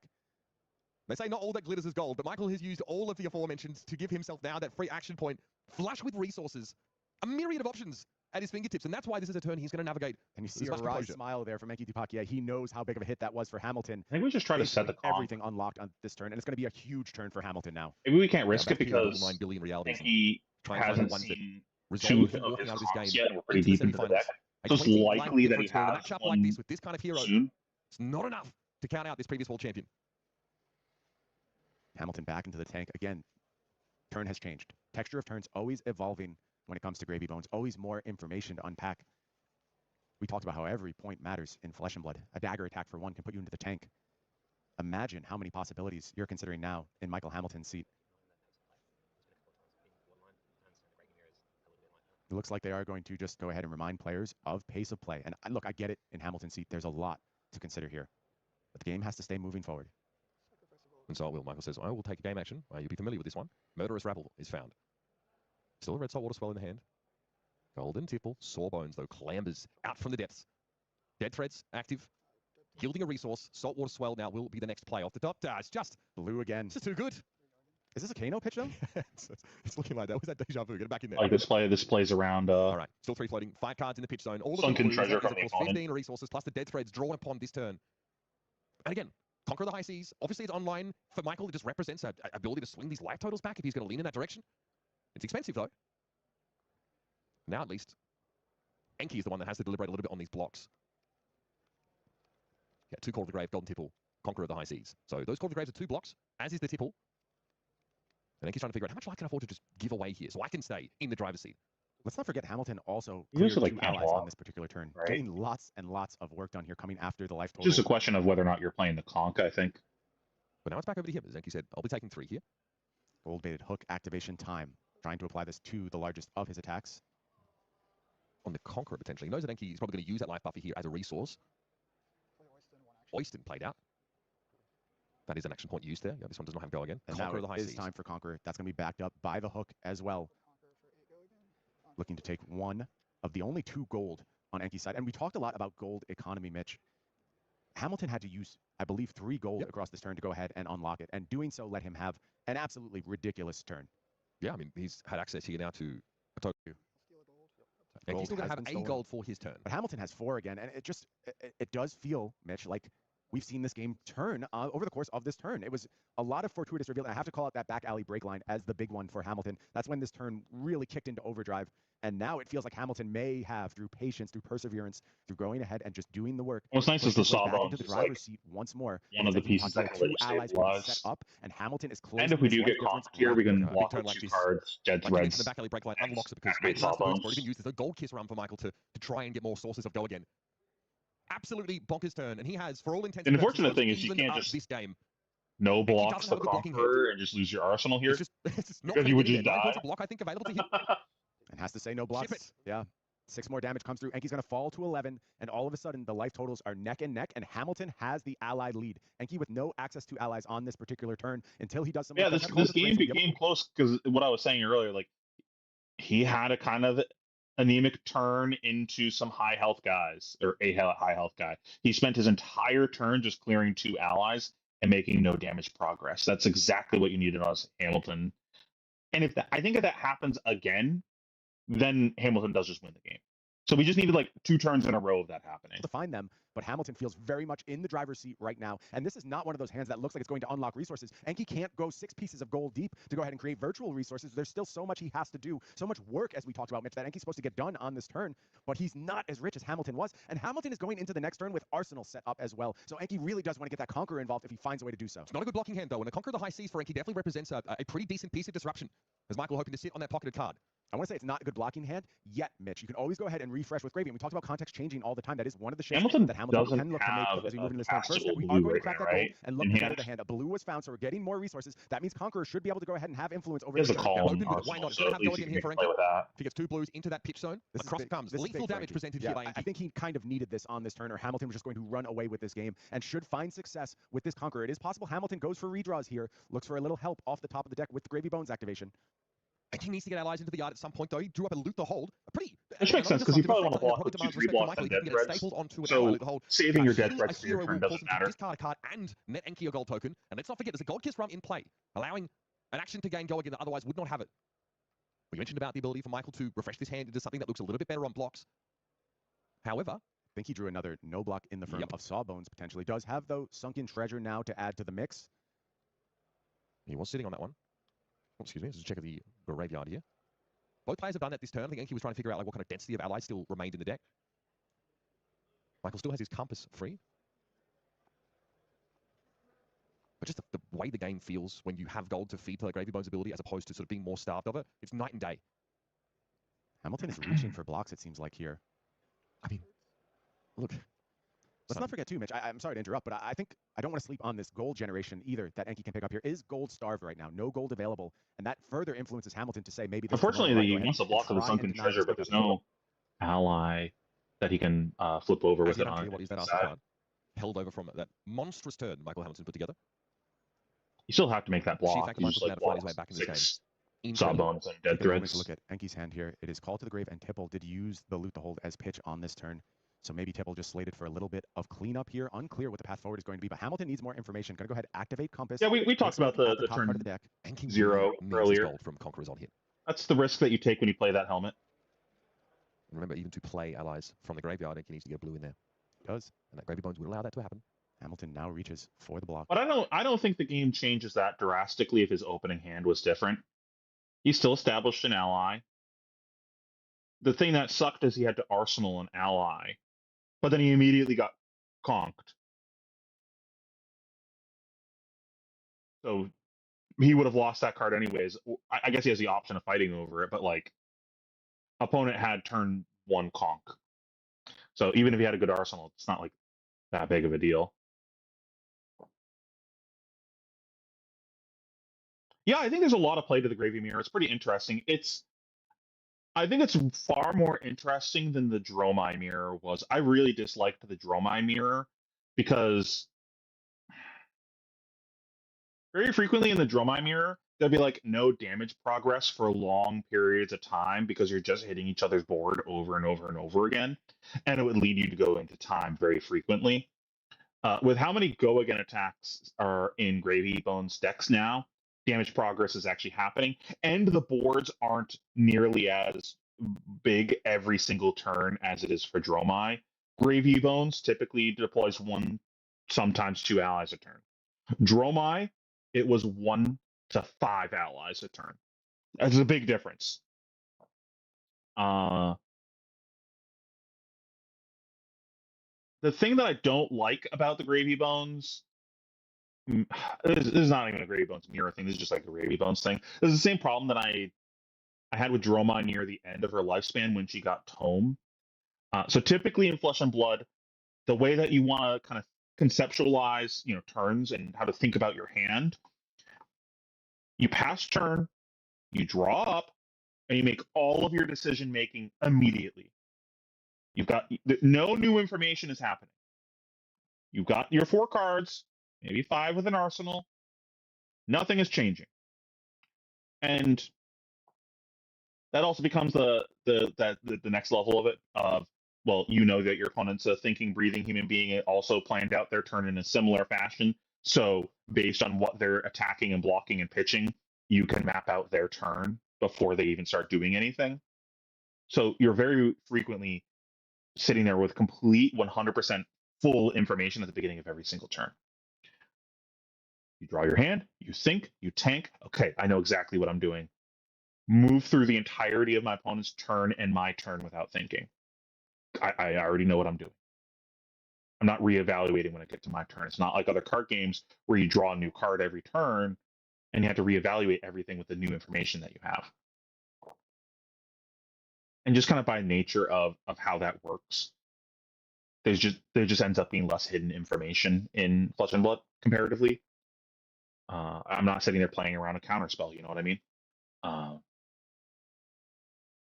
it's just like not how this game plays. When you have cards like Tome of Divinity, or Tome of Divinity, I mean, technically Tome of Divinity, but it's just not how that played in Prism. You have cards like Tome of the Imperial Flame. You have to remap out your turn every time you have that card in your hand because you're just given so much front-loaded new information at the beginning of your turn, and you just okay. I not only have to map out what am I doing on this turn, but I have to map out what I'm pitching to this, and I'm now holding 6 cards in my hand. My turn can play out many different ways, and I have to figure out what the best way to play this turn out is with 4 out of these 6 cards. So I now know what to pitch. So basically, every single time a tome was cast, it would add like 1 to 2 minutes to the clock every time of just that person thinking. And people were recycling tomes back into their deck with the fucking Arcane Rising card, that the 2 for 6 or whatever. So just like added a bunch of time to the clock in a matchup that already doesn't have very much damage progress. So it's very easy to go to time in the mirror.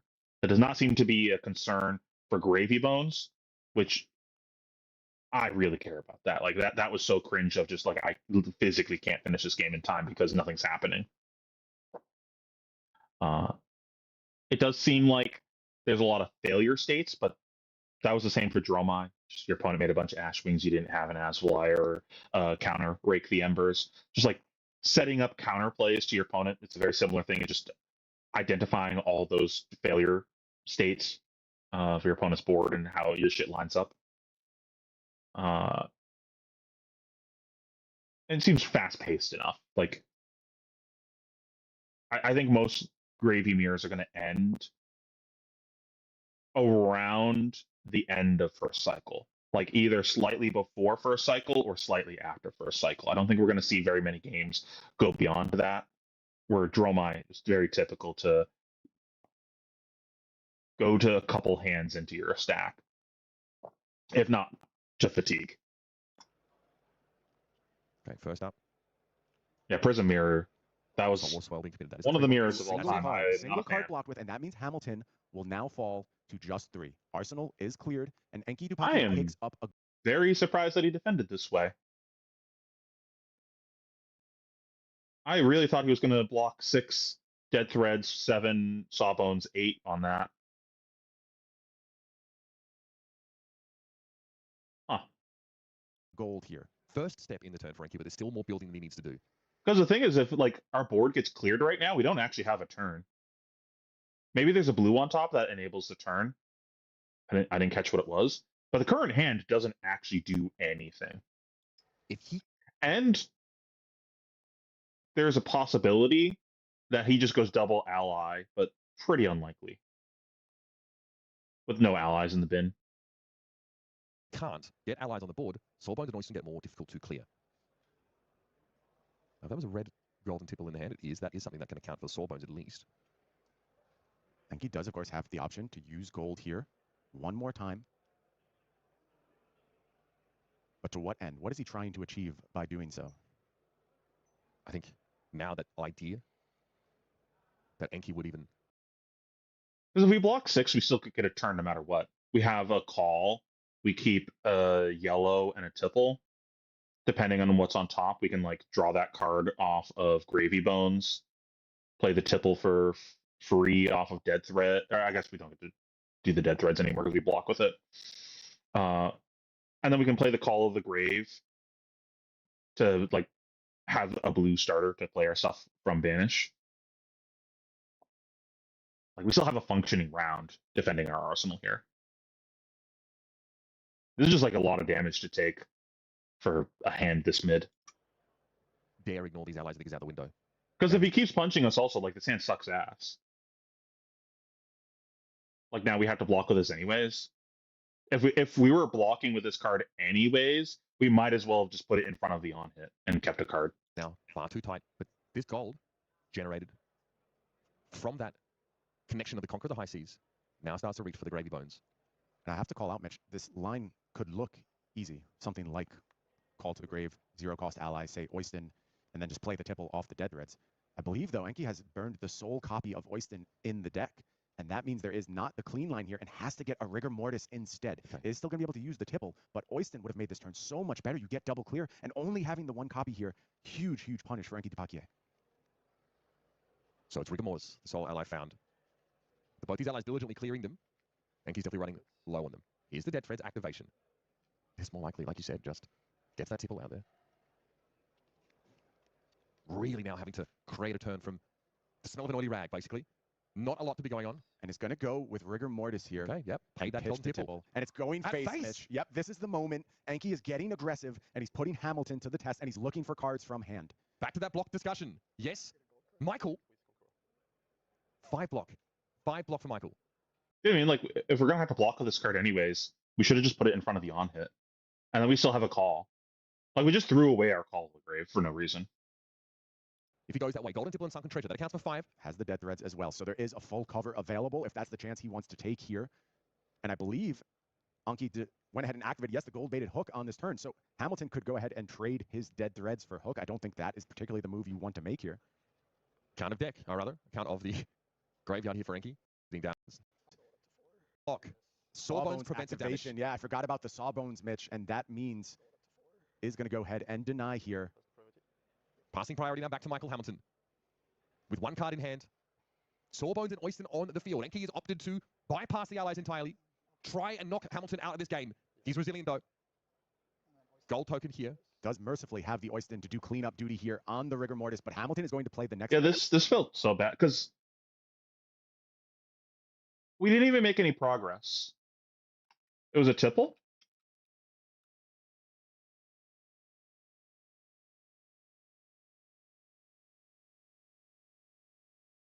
Oh, what happened to the Call to the Grave from earlier?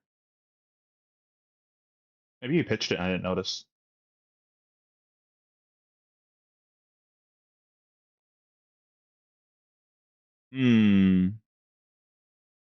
How does that change things with it being a tipple?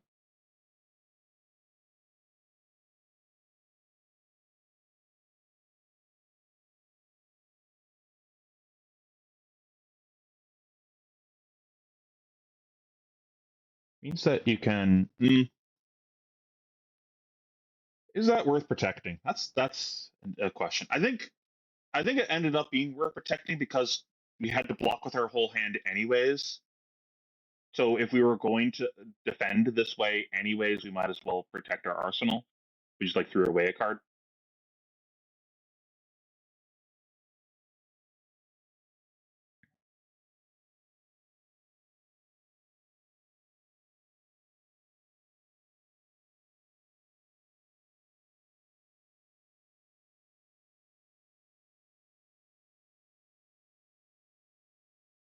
But picked up some big allies here in the form of Chum and Sawbones and an Avashji. Now, Avashji is the type of card that can unlock a go-wide turn, but you have to find some resources. For Enki does have a chance at a redraw in the form of that Tipple and an ally going by the wayside. But what's the pitch here? What's the setup? Going to use Gravy Bones to go ahead and refresh. Yeah, going to be able to get one of those allies into the bin here. Big turn coming up, Mitch. Gold Kisram still on the board. Potential for a lot of work, but so much depends on what this draw looks like for Enki. Compass untapped, unused as of yet. Here's the draw. Sunken Treasure gets into the hand now. With a blue added to the mix, the possibilities start to expand a little more. Chum goes into the bin. Expensive ally going to go ahead and get gone. Blue opening up the possibility of the Tipple play now to get that Sawbones in as well. Avashji could allow us to attack multiple times. Could depend a lot on what's coming off the top of the deck when we go ahead and use this Tipple. Doesn't get much tighter than this. Tipple can be deployed by the Dead Threads at this point with the Chum having hit the bin. Hey, Diamono. And the yellow variety, in theory, would not Hope be you're able to enjoying control the stream. with that damage prevention effect available to Michael Hamilton. And with that, this match passes the 50-minute. Yeah, I think with us at in 3, for a like, potential slog. Things basically look like it could can't be an win the absolute game unless the opponent's snowball hand is in Enki just a Papia's brick. favor. But the pace is slowed down. Hamilton clawed his way back into it, had the first double ally turn. Enki's dutifully cleared those allies. But now, with Hamilton at 3, the math has changed. And where's this golden Tipple going to go? Let's not forget about the Sawbones' defensive capability on this turn. Absolutely. It's golden Tipple at... If it's at Oyston, it's possible Enki's trying to bait Michael into an early Sawbones activation here. You just go ally face. targeting you. It is Yeah. one to face.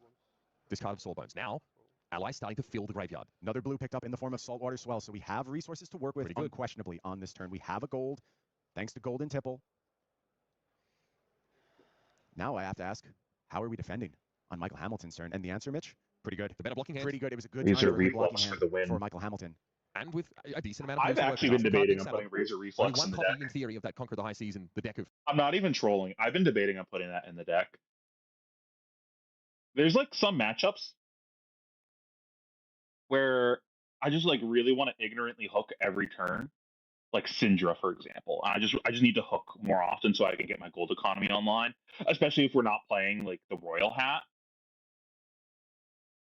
Who the fuck is playing around Razor Reflex? You just juice the shit out of them with that. I think it's legit. It could also be something else like lunging press. Seems bad, but you could like lunging press, and then that's your blue for the turn to play guys. And imagine, imagine blocking 8 on a conch, and then it gets lunging pressed. Just shit all over them. I would be mauling so hard if that happened. I think there's some merit to doing that.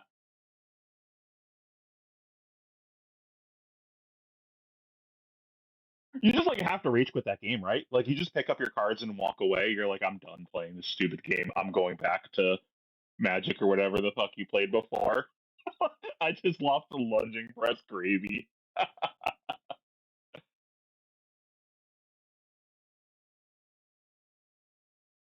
Bro, that's you revealing a press to swell has to be worth a point of psychic damage, right?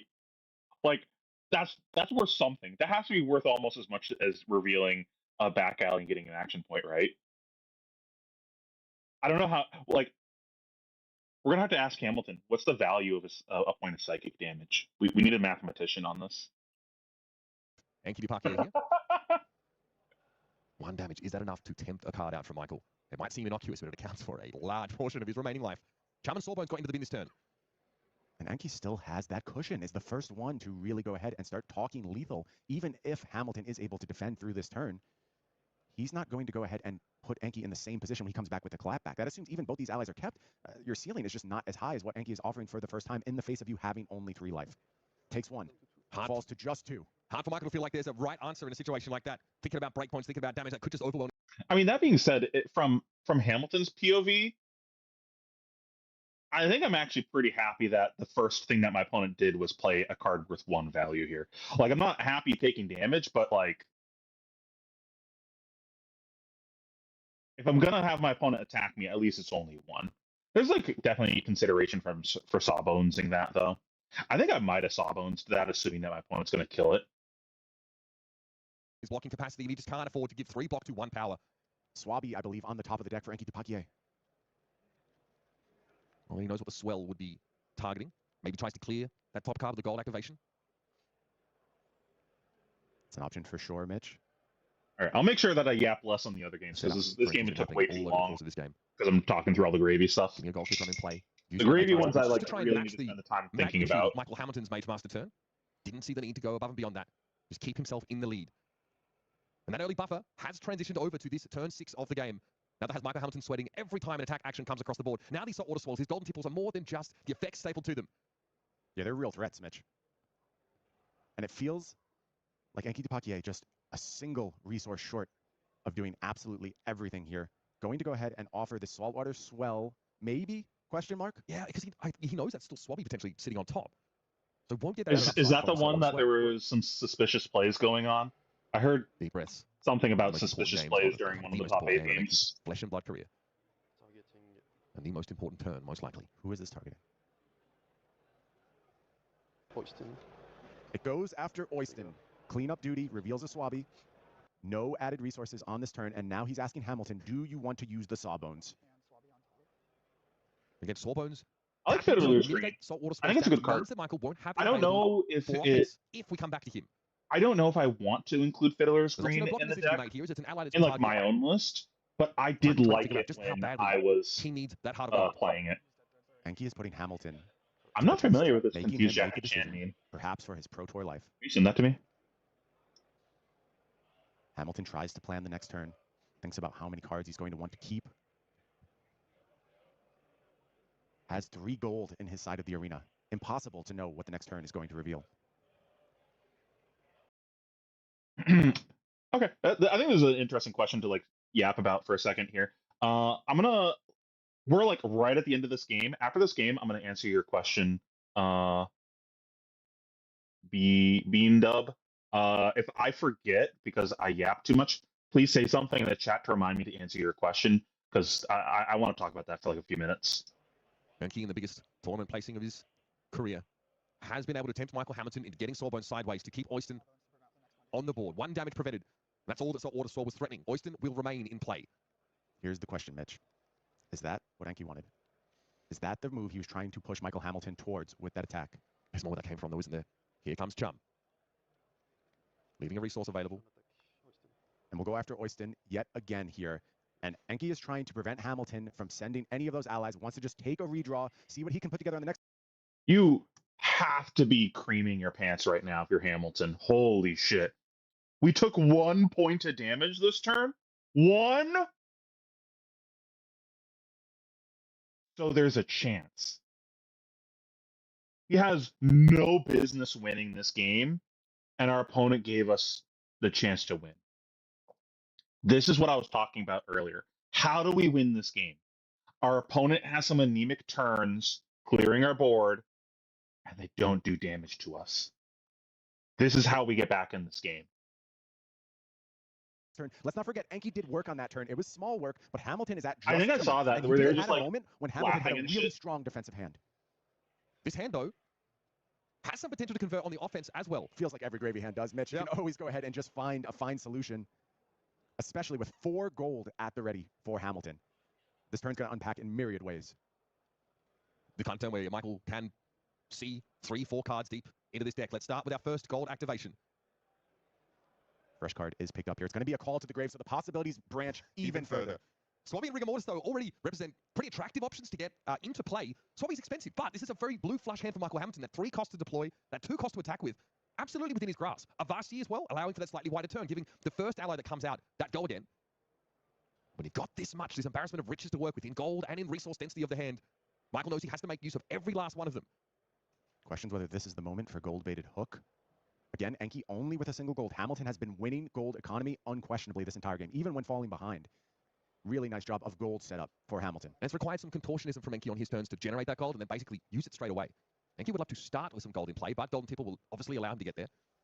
Does have Eye of Ophidia as well, if he makes it to his next turn clean to set up his own powerful plays. I think this is bait. I don't think you're supposed to discard to chum here. If we get through the whole turn and chum is still on the board, I think I'm happy. I think I'm okay with this.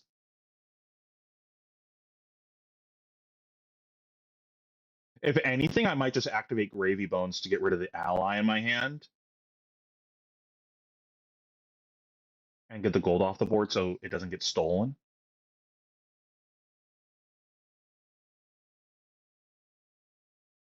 Bro, imagine I would I would not show my face again if my game was so troll that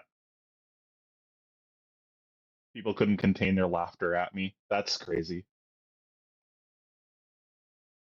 If I had all took like shit serious, I don't think I would personally. No, I say that that's tough. I don't think I would care. Like me being the jokester that I am, I don't give a shit. Y'all can laugh at me. We'll have some self-deprecating memes. That's how we started the Pheno brand, self-deprecation. That's fine. But I think your average person could not handle that. Yeah, I think I just try to get the gold off the board here so it doesn't get stolen. And I just don't give a shit. Like if Chum is still on the board at the end of this turn, we're winning this game, brother. Like I'll take my free 4 every turn. I'm at 11, man. Like you're not killing me, and I'll get my free 4 every turn. Been on the tank for much of this game, approaching an hour of play. And a very. And if we have a blue, nah. I just want to get my free 4. Explosive mirror match between Gravy Bones. Yeah, and Enki looking to go ahead and respond to the gold-baited activation. Is that you trying to say Brian? Action here. Now, this does require Enki to discard a card with Watery Grave. That's what in the hand will allow for this. Now, Michael Hamilton must choose Chum as the target of attacks if able. To the end of the turn or until Chum. You guys want to watch that one next? And 6 power. Since we're talking about it. It's a fair bit to sort of muster. Sawbones is tapped. Cannot be attacking this turn. Now, Rigor Mortis obviously. It still blows my mind. I will not stop saying this. How confident Brian shorthands Rigor Mortis to Rigor.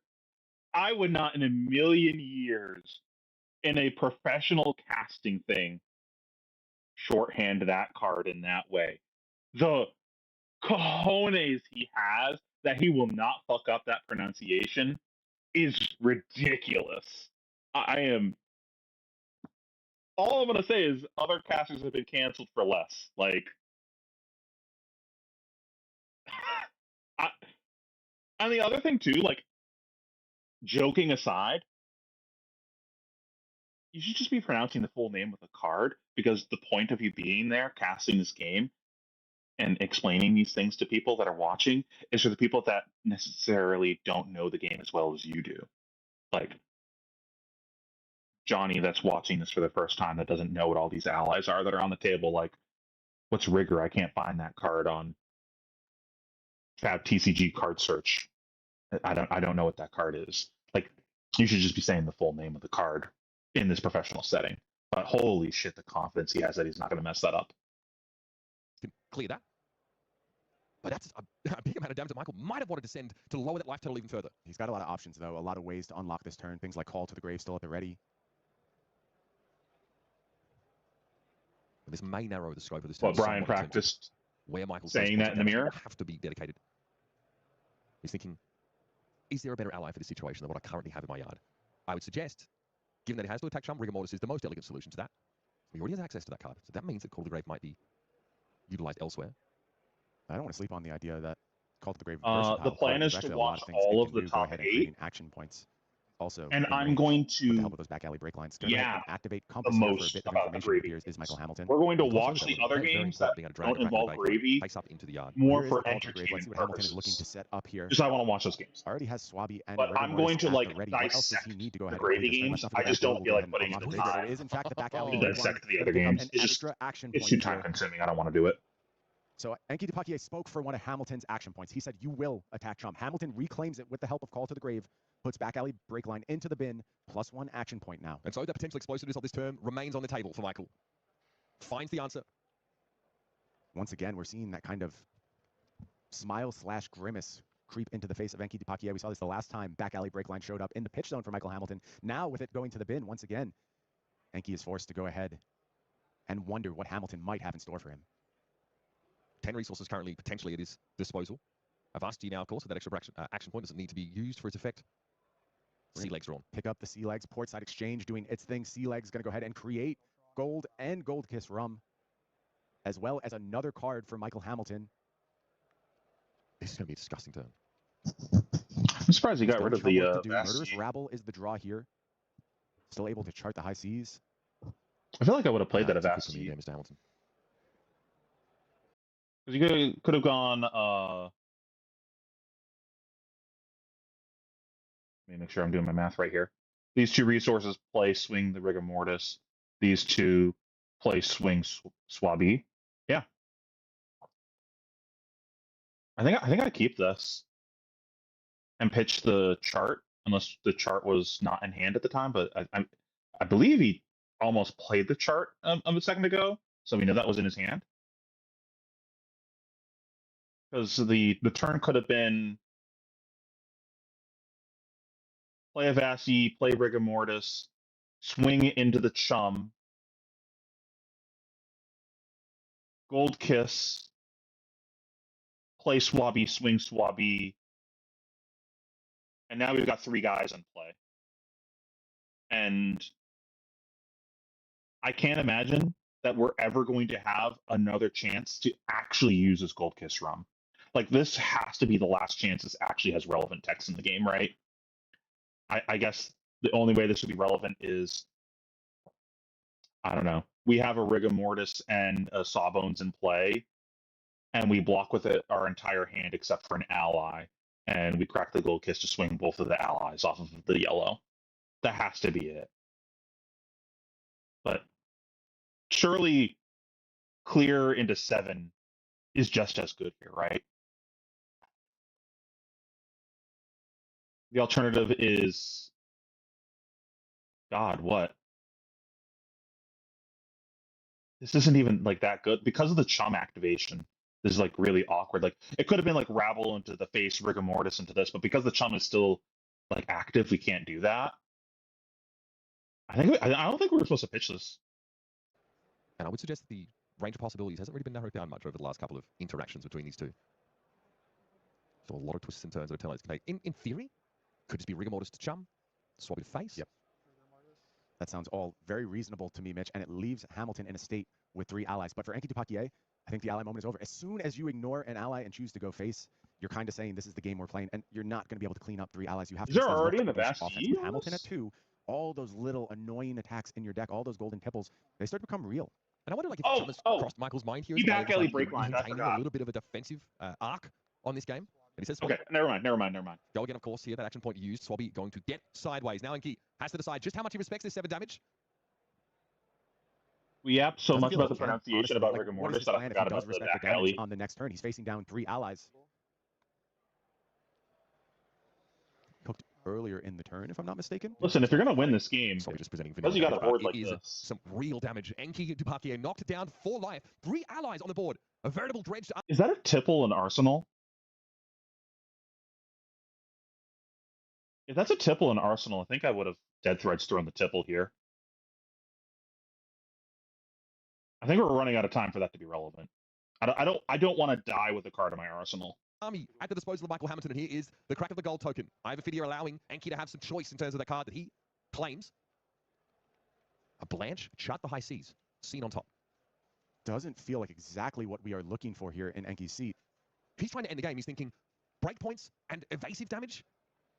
And I'm going to be honest with you, reasonable block potential in the hand with the exception of the Sawbones. And as we've mentioned, there's gold in play to allow Michael to set it away and get something else. Yeah, triple 3 block and then the ally, and that ally can be refreshed. So for Hamilton, it's going to take more than just your average turn to go ahead and put him in the bin. And with 3 allies at the ready, that spells trouble for Enki Dupakier. He may have lost control of this game. I will say, though, he's got some clear potential in this hand with Murderous Rabble and that Golden Tipple, so he can look to maybe reset a little bit, but I think the problem might end up being that Sawbones, hand frankly. You really only can blocks present for 6, 3 right? twice. If there's a blue on top, this hand would do that. That would still leave something like the Rigor Mortis behind. And then are you in a favored position with Hamilton just holding a Rigor Mortis in play, an Arsenal, and 4 cards? No way. There's no way you make it out of that spot with 4 life. So I think Enki is just priced in now. And if you were asking me who is in the driver's seat in this moment, given that I know the hands, Oh, I that would have to Jackie say Michael Chan. Hamilton. Absolutely. Yeah, I know what you're talking about now. He has more than just got himself back into a situation of parity. Gore. Now he's threatening to close out the game in the coming turn cycles. Here's chart the high seas. Yeah, 2 cards going to be revealed here. What are they? Remember, got to... It's double blue. The Blanche went to the bottom. Resources picked up from chart, but just functioning like a pitch here. Now we have 4 resources to work with. Looking at something like... Compass to look. Yeah, it could be Rabble, Tipple, Ally. That's a good turn. Where's it going, though, Mitch?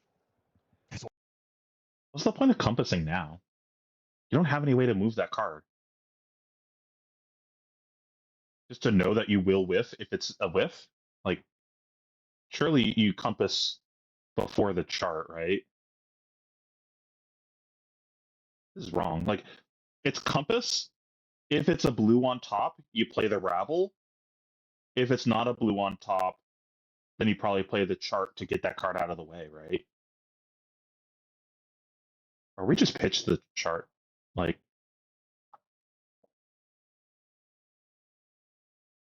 I don't know about this. Really just muddles the mixture here in Let's terms go of gambling, the though. calculus.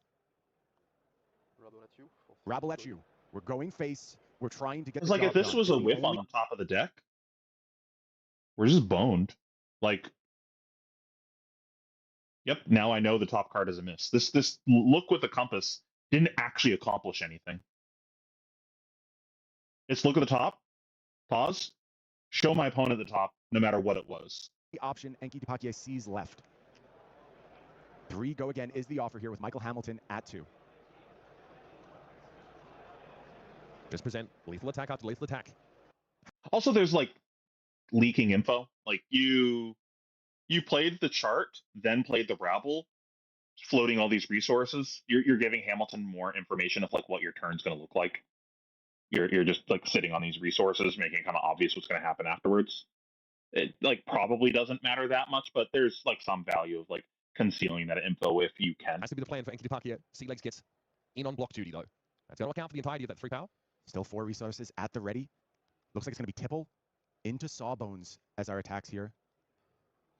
Here comes the Sawbones into the mix. The golden tipple of the red variety. Time for Tipple. Again, likely at face at this point. Hamilton has to block 3. Still 2 3 blocks left. The 6 is face up at this point, Mitch.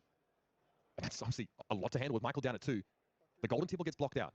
Block value on Dead Threads and on Sawbones. So it's not a do or die situation. Michael might look to refresh this Sawbones, but he's got the defense value he needs right now. It costs a lot, but he should have enough to stay alive here, Mitch. Here it comes. 6 damage, asking the question of Michael Hamilton. Do you have enough to cover this up? It has to be 5 block at least.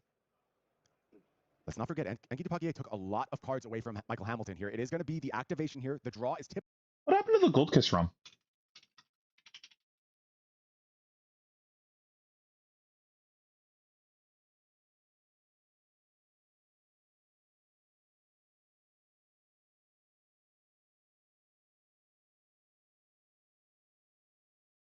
Hmm.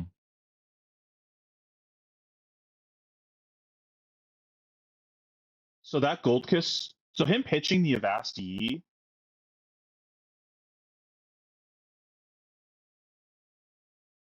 I guess it didn't matter. Yeah. Because we used all the cards in pitch anyways. Did he play the Rabble?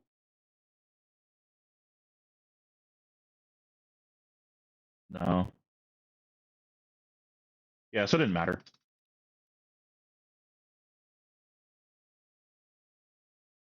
Hit the barkeep. 3 block. Hand defense very well now. And there's a blue available to play back on the next turn. Let's think about these allies, though, Mitch, because this is noteworthy at this point.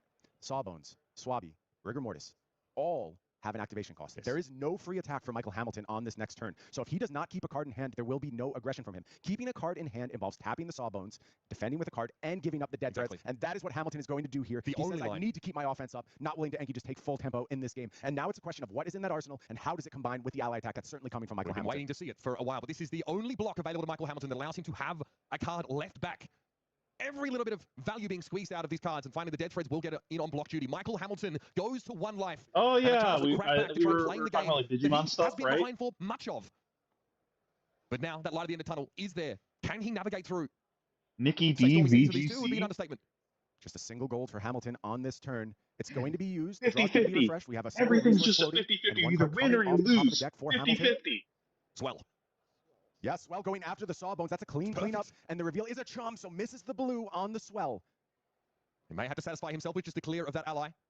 That Arsenal card may well remain locked down. That's it. Pass and back. the turn passes back, so that Swell miss was big. And now it's up to Enki Dupaquier. What can he put together on this turn with Hamilton at 1? Chum represents a breakpoint. Swabby also I haven't seen Nick in Michael forever. does not have equipment left to block, but still has the damage prevention of Sawbones at his disposal. Gold Kiss Rum available for Enki Dupaquier. Compass going to go ahead and get the information he needs to start planning out this turn. Already a Chum in hand there for Michael. No gold left for Gravy Bones activations to sort of clear some of those non-blockers. At least 1 non-block in Hamilton's hand. I'm surprised how close this game was, considering how doomer it looked for Hamilton. He's thinking about output. Jittery Bones is the first play here. And it has go again. So Watery Grave card on top of the deck for Enki. That was scouted with the compass. Beyblade? So What big the to have that fuck? Sawbones on top, Mitch. Just able to go ahead and get the Jittery Bones go again without giving up a card from hand. And that means go again is at offer. And Hamilton forced to block with Conqueror of the High Seas. Wait a minute. What's left in hand? 2 non-block cards in the hand for Michael Only Hamilton. a single 3-block left for Michael Hamilton. And Enki Dupaquier still Bro, has I'm an offense. so Has played bad the with blue. names. Has a Sawbones in the graveyard. I think Enki Dupaquier is going to do it, Mitch. Now it's a matter of landing this plane. A rare moment here where his opponent really is shields down. No more equipment to get in front. I will say it was a He's gotta memorable stay strong. He's gotta exchange keep that I going had face. with this Gotta gentleman believe. whose name But I doesn't take a obviously moment can't and falter remember and go after the because I allies. can't remember anyone's name. What At you, he goes face. He demands another card from Hamilton. Finds the blue on top. It's backbreaking. Now, this likely has to be a Sawbones activation. Michael can't afford to commit 3 block here to stop this, but it's face up. There's breakpoints in the yard for Enki Dupaquier. Has to tap Sawbones. Prevent the damage from Swiftwater Swirl, but Enki's flush with resources. A gold to work with as well. Turn will continue for Enki Dupaquier. Still Gold Kiss Rum I available. literally don't remember the names of Crazy people that I activation with that see goal. at every pro quest that I Makes go it chug to. away, refresh the card. So many It's resources. bad. My To leverage. memory And I just want to just be clear. doesn't this is easy retain from my that point. kind of It is not information. from Enki Dupacier's side. He does not know what those cards are in Hamilton's hand. And if you're Michael Hamilton, you need Enki to make a mistake right now. You need him to falter for just 1 moment. But the odds seem so slim. It seems so trivial to go after these allies at this point. This And is, surely, like, surely weirdly- the Swabby just has to go face. Still a really He good needs to game. divest Michael of his hand. That's what he's thinking. Despite If he how sends bad this it in, he does started. not realize that that would represent a lethal attack. Gold picks up another card here. Sea Legs is the pickup. Is the Swabby about to be activated? And is Enki Dupaquier about to move on to the top 4 of Pro Tour Singapore? There's enough resources. Gold Kiss Run being reached for. Oh, man. He's doing the most right now. Gravy Bones tap down. Swabby attacks with Go Again. Gold Kiss Run allows an action point refresh to come in. 7 Go Again. Michael Hamilton. I'm blood in the water in the And Arsenal. he gets the handshake! And Enki Dupaquier has taken down the all-time Oh, that was a really good game. That was really interesting to dissect. Okay. Okay, 2 things before jumping into the next game. I want to dissect Hamilton clawing back in this game. Because I feel like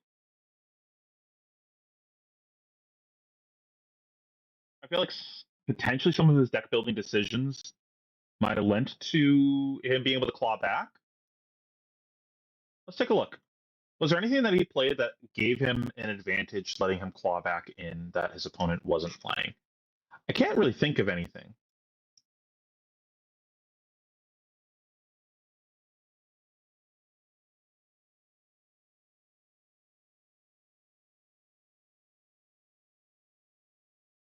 I'm going to come back to your question in just a second. That was second thing.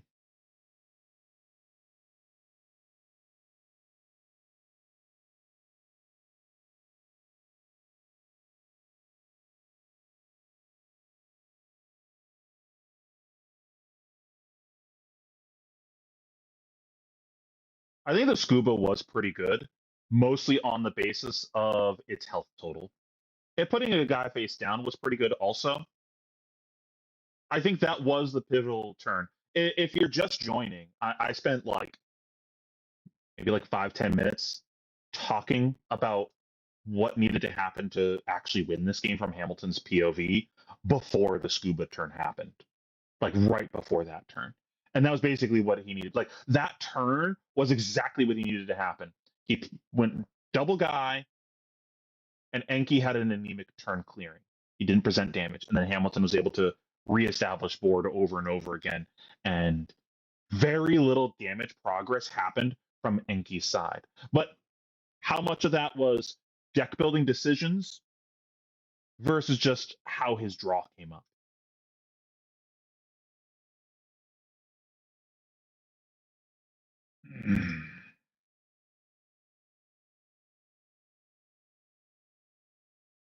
It seems like they're basically playing the same attacks.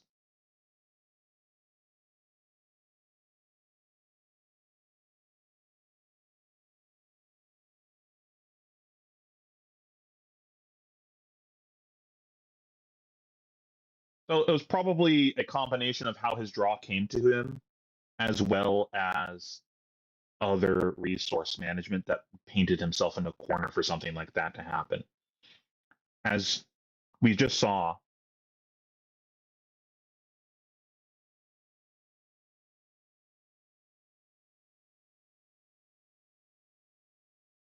what are you talking about, Smack? A, he won that game. B, what Goldkiss misplay? Like, genuinely, what are you talking about?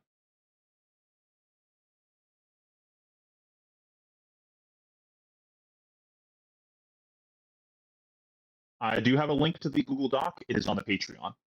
It is a living document covering my journey learning Gravy Bones, and I'm going to eventually turn that into a full guide on how to play the deck, as well as the spreadsheet with all the gravy data that I've been compiling is also on the Patreon.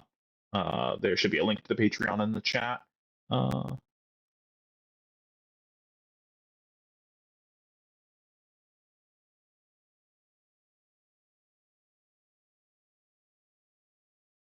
there no link to the Patreon in the chat?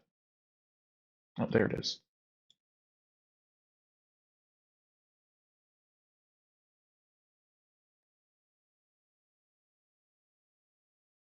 No, we're literally on first game of top 8 right now. I am trying to talk about Hamilton had no business winning this game with how bad it started. And he swindled Enki into this game being close. And that's important to analyze and think about, well, how did that happen? Why did that happen?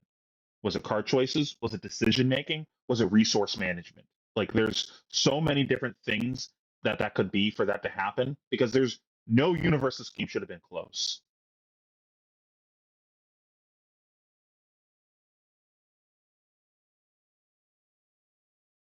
Interesting.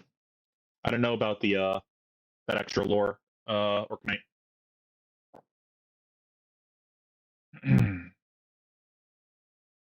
Let's go back to that turn. I'm just going to talk about this briefly.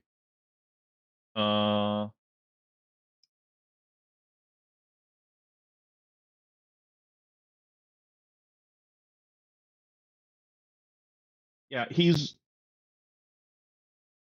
gets ahead on gold economy severely. His opponent goes to no gold, and he only has one ally in grave, which makes his Mage Masters significantly harder to use while playing allies that are inefficient to be cleared by the ally that's actually there. I think this turn is basically the entire game for Hamilton. And I think the scuba was pretty good here. And he's got the follow-up. He's got things to do behind it that are pretty good. And his opponent's on a 4-card hand, which is unlikely to actually deal 8 damage. And if opponent just goes face, okay, I'll block and just swing my guys again. And this is just good value every turn. I can keep 1 card. If it's an ally, I can dead threads and swing my Rigor Mortis and Arsenal, or play the card that I draw afterwards, or Arsenal the card I draw afterwards, or crack gold to keep going. There's a lot of ways that this can be profitable for him in the following round. I think this only ended up being close due to mismanagement of resources on Enki's side. Now, that being said, it's hard to call that mismanagement because he has such a massive lead. There's a reason why Hamilton has no business winning this game. But there's a chance that this could have been navigated differently, where we were slightly more conservative with our resources, because we know at some point Hamilton's going to use his boots and his hat. That's going to happen, and Hamilton's going to try having a clapback. So we want to make sure that we're in a position that we don't put ourselves. We want to put ourselves not. We don't want to put ourselves in a position to lose when our opponent has their funny turn, basically. And we do that by having gold, by having allies in the bin, and probably by having an arsenal. I can understand not wanting to have an arsenal, though, because Hamilton hasn't seen his conks yet. But at the same time, we have such a heavy life lead that I think if Hamilton's turn is conk into one ally, we're winning that game every time. So I think you can kind of ignorantly arsenal here and just not give a shit. Like, there's no universe that Hamilton wins this game if, for say, on one of these last couple turns where he's in like the single digits. If his turn is conk into ally, Hamilton's never winning that game. We just don't block, lose the arsenal, go to 21. Who cares? Who gives a shit? Like, you spent your turn to deal damage. The only way Hamilton wins is by establishing allies. So I vaguely recall there's like a turn at some point that I was talking about. Maybe he was supposed to arsenal something instead, and he was gambling with his swells and stuff and trying to hit off of those to try to like hit something off the top that was good. And yeah, he got lucky on a lot of those. But just like saving a card in arsenal is incredibly good in this matchup, just so you can make sure you can efficiently clear. This is just the Dromai heuristic of how do I lose the Dromai mirror? My opponent puts a shitload of stuff into play and I can't clear. Okay, how do I stop that from happening? Have an arsenal that clears. Let me just catch up on chat real quick. What about Chowder?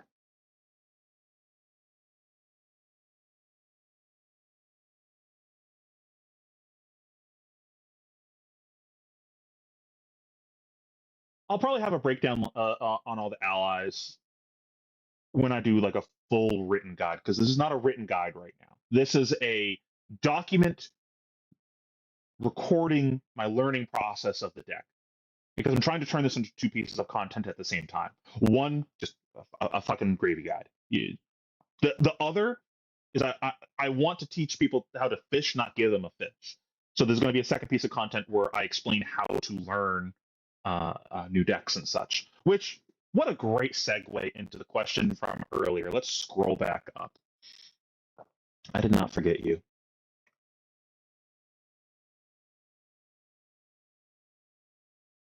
Beandub asked, it's a useful resource being able to watch gravy matches at a high level to study. Any tips on how I could do the same thing to improve my Jarl play? So, when you're watching gameplay, typically there's two things that I try to focus on. And you can focus on more things than this. This is just like a baseline of where to start, and you should expand on this from there. I have this giant ass document of all this shit that I'm trying to do. I have certainly expanded it beyond what I'm going to say, but you need a starting point. What I would do first, how would I play that player's hand every turn? So if you go back and saw this VOD, almost every turn of the game, I was trying to think through how I would play the hand every single turn. Okay, what does he have in hand right now? He's got a give no quarter. He's got a port side exchange. He's got a sea leg. What does he have in hand? How do I play this turn cycle? What do I think is the correct choice here, and why? The why is incredibly important, but you're going to get better at the why over time. You should try to have a why when you're doing these things. The second thing, these go hand in hand. You then hit the play button. What he needs to go ahead. And then you see what they do. And if they do something completely different than what you thought was the play, why did they do that? someone's wrong. Either you're wrong or they're wrong. Assume you're wrong. Always assume you're wrong. I always assume that the other person knows more than I do. It don't. There's no ego. I'm going to assume that I'm in the wrong and that they're thinking and breathing human being that has sound reasoning for the things that they're doing. Why did they do that? What did they know that I don't? And try to dissect, well, what would the reasoning be for them to do something like that? Now, if you notice, I don't know if you're watching at that point, when we were talking about the scuba turn, I was talking about playing a larger health ally. That was what I would have done. And then Hamilton didn't do that. I don't agree with that. But why did he do that? Okay, if he plays a smaller health ally, well, now he can discard an ally and dead threat swing. That's pretty efficient. But if you're going to do that, why not just play the Sawbones over here? Oh, the only ally in grave right now is Oyston, and I didn't notice that at the time. I thought he had another ally. I just missaw the board state at the time. Everything in his graveyard after the scuba is cleared by an Oyston. So if no matter what I'm playing is cleared by an Oyston, I might as well make it something inefficient to be cleared by an Oyston. Because if he has a real attack, it's going to go at the scuba no matter what. He has to play something else to clear the scuba. If he plays an attack into the rigor mortis, what is this Oyston doing afterwards? Going face? I get to keep my scuba? Great. No matter what, this ally is dying here. So I should not give him a profitable clear on that. So walk through their hand. What would you do? And if they do something different, pause, think about why. That's what you should be doing when you're watching back footage of a matchup that you're interested in and you're trying to learn from the matchup. Expand on that once you get comfortable doing it. There's like maybe I don't know what the game plan is. Like maybe I'm like gravy's complicated, so we're gonna have a lot of things that we can pay attention to here. But just to throw some examples out, maybe I'm trying to pay attention to when Gravy's deciding to block with armor and use the hat. I'm trying to pay attention to when they decided to use their Mage Master boots and take note of that. And that might not be a case of when I watched the hand, I went, this is what I should do. Like the Mage Master just like wasn't in my mind when I'm thinking about that. But I should be taking note of that player's decision to use a key piece in their deck. These like one-time effects or something like that. When your opponent your opponent. When the person you're watching does something that this is a real big decision that they're making to do right now, you should take note of that and try to dissect why did they decide to do that right now? Why block armor here? Why use equipment? Why use this one-time effect? How did they utilize these resources? Are they stacking up their grave? Are they stacking up their gold? Like all these little things, try to figure out why they're doing these things instead of just pissing it away. And as you might have seen in my previous things, my current strat for some of this is to just piss it away really early because I'm trying to learn when that's wrong. I'm trying to get punished on purpose so I can learn the limits of what I can get away with so I can scam people later on in higher stakes games. I hope that answered your question. Also, maybe pay attention to weird cards that they're playing, but that's just like I don't know, you're probably doing that anyways. Like, oh, they're playing this card I wasn't expecting in this matchup. Like, you probably just like normally would do that while watching. I probably don't need to tell you to do that. At higher levels, you're like really trying to see if you can map out their game plans also. But that's not something that I'm going to tell a random chatter that they should be doing because it's really fucking difficult to do. If you're at the point of how do I get value out of just watching coverage, you're probably not at the point that you can dissect coverage to figure out game plans. But that's like you should have that at the back of your head as at some point you should work towards that.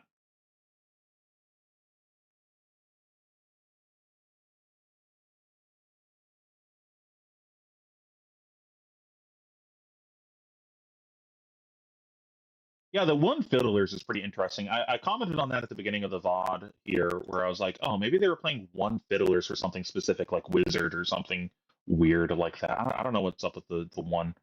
Um, I don't know if the one of Sloop really mattered in this game. I don't even remember if Hamilton cast it, to be honest.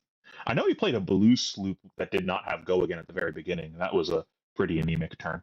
Okay, let's go to the crowd favorite and watch the Syndra game that I was told that we should watch. Anything interesting in this deck? Got Lynx that he might be playing. 3 empowerments. 3 Bastion. Fuck Prism. This is why I don't want to play Prism right now. People are just like, oh, I don't know what to do about last sideboard slots. I guess we'll just throw some 7s in there. So cringe. Imagine trying to play Prism in 2025. Oh, for sure not. I'm down for the comedy. I'm happy people have finally started playing Snatch in their Syndra decks. When I was trying to learn Syndra, like last ProQuest season or something, the one that Aurora rotated at, I played like a different deck every week. After I played Syndra for one event, I was like, why the fuck are people not playing Snatch in this deck? And a couple people gave me some answers, and I just disagreed with their logic completely on all of it. I was like, this doesn't make any fucking sense. Just play the good card. What are you talking about? And now everyone's playing it, so fuck you, I was right. We got the Crown EP. We got the mental blocks.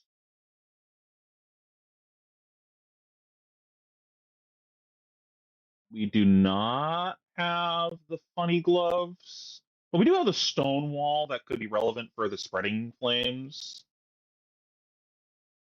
Bro, it's like so not deep. You just put the good fucking card in your deck. Like, why wouldn't you put 0 for 4 on hit draw on your deck? Like, it's just play the good card. It's so not rocket science.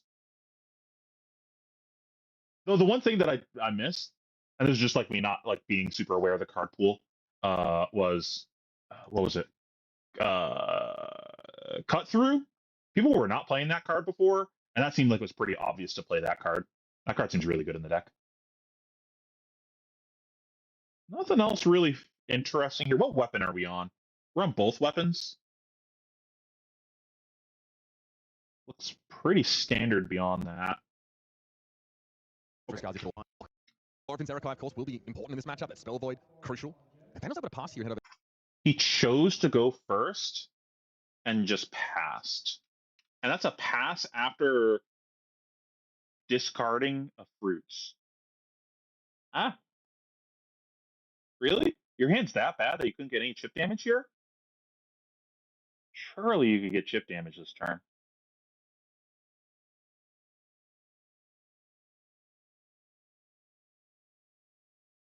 With a big push in his favor on this turn 1, says Yum Yum picks up 2 life on the back of that Fruits of the Forest. Chlorophyll's Erikai, of course, will be important in this matchup. That Spell Void, crucial. Nathaniel's able to pass here ahead of Edison. With a Wrath in hand? He says no CNC, please, no disruption. Wants to keep that 5-card hand and is willing to pray Why for would you it say that? in the feature match area. He is in. I'm just gonna assume that he. Everbloom Life going to be the play instead here from Edison Yu. Huh? He's absolutely praying for it. And Lightning Strike comes down and says, you know what, I'll take that happily. Now getting his equipment in front, a lot of the sort of disruption that can be prevented by Verdance doesn't really care much for blocking strategy outside of Command and Conquer. So Nathaniel wants to get value out of his equipment just to maintain his higher life total. Is that quad red? Oh no, there's a Warmongers. There's a CNC. Was possible. 5-card hand for our Filipino competitor. This is what he was hoping for. Yeah, there was a felling for Edison Yu, but wasn't set up yet, so it's just going to be parked in the arsenal. And for Nathaniel, it's all about getting that damage on the board. 3 life already gained by Edison, erasing that first Ronin Renegade, but surely more to come across this first salvo. And nothing like a spicy head jab to start your turn off. We're going to go straight into hot on their heels right after that. This is the second Draconic Chain Link, which is very relevant in terms of that card's printing. More defense here from Edison. First card committed to the combat chain. Doesn't want to end up marked early on. Those fealties can... Oh no.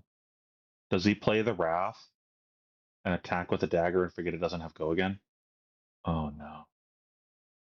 Surely that's not what happens. And of course, play dividends as the match plays out. It's like Assault the Wound in hand for Nathaniel, so going to be wanting to get as much through as possible here. Try and take a peek at this last card. Wrath, yeah, Wrath is the last card. Obviously with the potential to pump up these dagger attacks. Throw dagger coming in here. Oh, the Shelter from the Storm eats it up. The damage prevention there. Don't you just respond with flick knives here?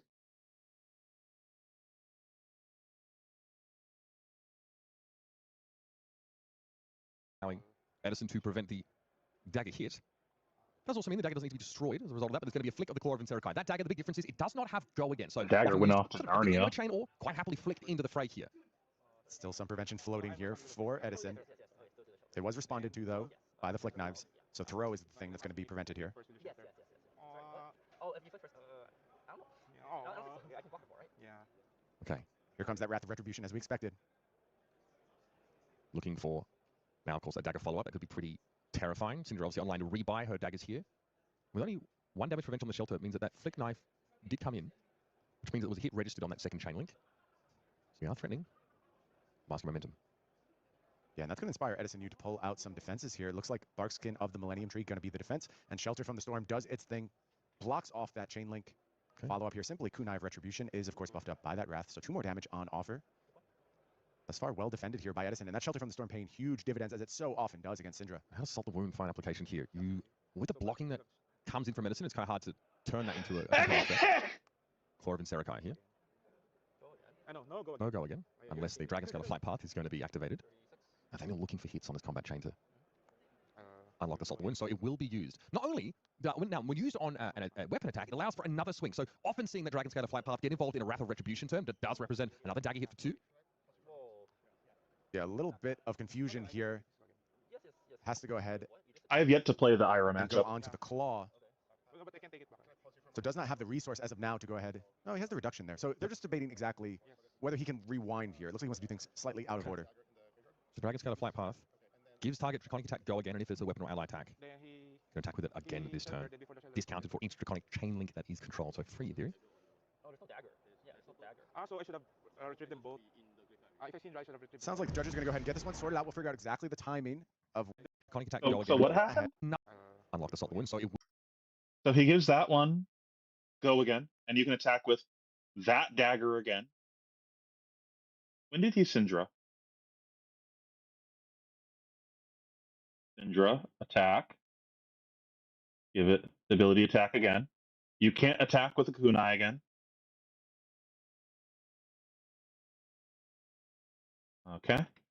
the flight pass ability to allow another weapon attack that comes in. Like I mentioned, Chat, should I actually listen to any of the commentary during judge calls for comedy? I'm assuming now. Final 6 cells with that Salt the Wound going ahead and coming in 4-5 on the end of the chain. Edison still at a fairly healthy 36 life here. so obviously 3 attacks hitting on the combat chain. Very respectable 0 for 5 here is the Salt the Wound. Edison now I'm surprised he didn't block the Last couple of stone cards. wall. might best be deployed. It seemed like a good I'm stonewall turn. I'm squinting for it. I think it is, and that means It's not a great time to find it. Yeah. And Nathaniel doesn't want to have a surplus of cards after this. He has vomited them out onto the table. I could see a window for some more defense here from Edison, but Okay. also, let's not forget, this is, I believe, the second time we were threatening Mask on this turn, so that kind of changes the math here, Yes. denying the arsenal here. May inspire Edison to just go ahead and really get active with the blocking very early on. But it also says, okay, well, Mask Trigger would give my opponent that card to target in Arsenal for Command and Conquer to feel Yep. a little bit better. I think that's what's being debated here, but it is going to be the Stonewall Gauntlet plus Command and Conquer, used to deny the hit here. Yeah, functionally sort of blocking 2 there because Salt the Wound is coming in above its base power. That extra damage reduction would be applied. No, not a ton of great places to use that here. Like sometimes if there's a cut through earlier I on don't know. the turn, I don't remember the single wording player, of the card. but, you know, Does and Wrath of if you ever want to break the Retribution chain, care if you don't have if to worry about conditional, like how long the chain is, some cards also care This about how many links you chain, have in like, it. can I break and, the chain you know, and you're so worried that about that, but the that's effects mainly of how we see that gauntlet get Wrath? applied. Belling of the Crown comes out.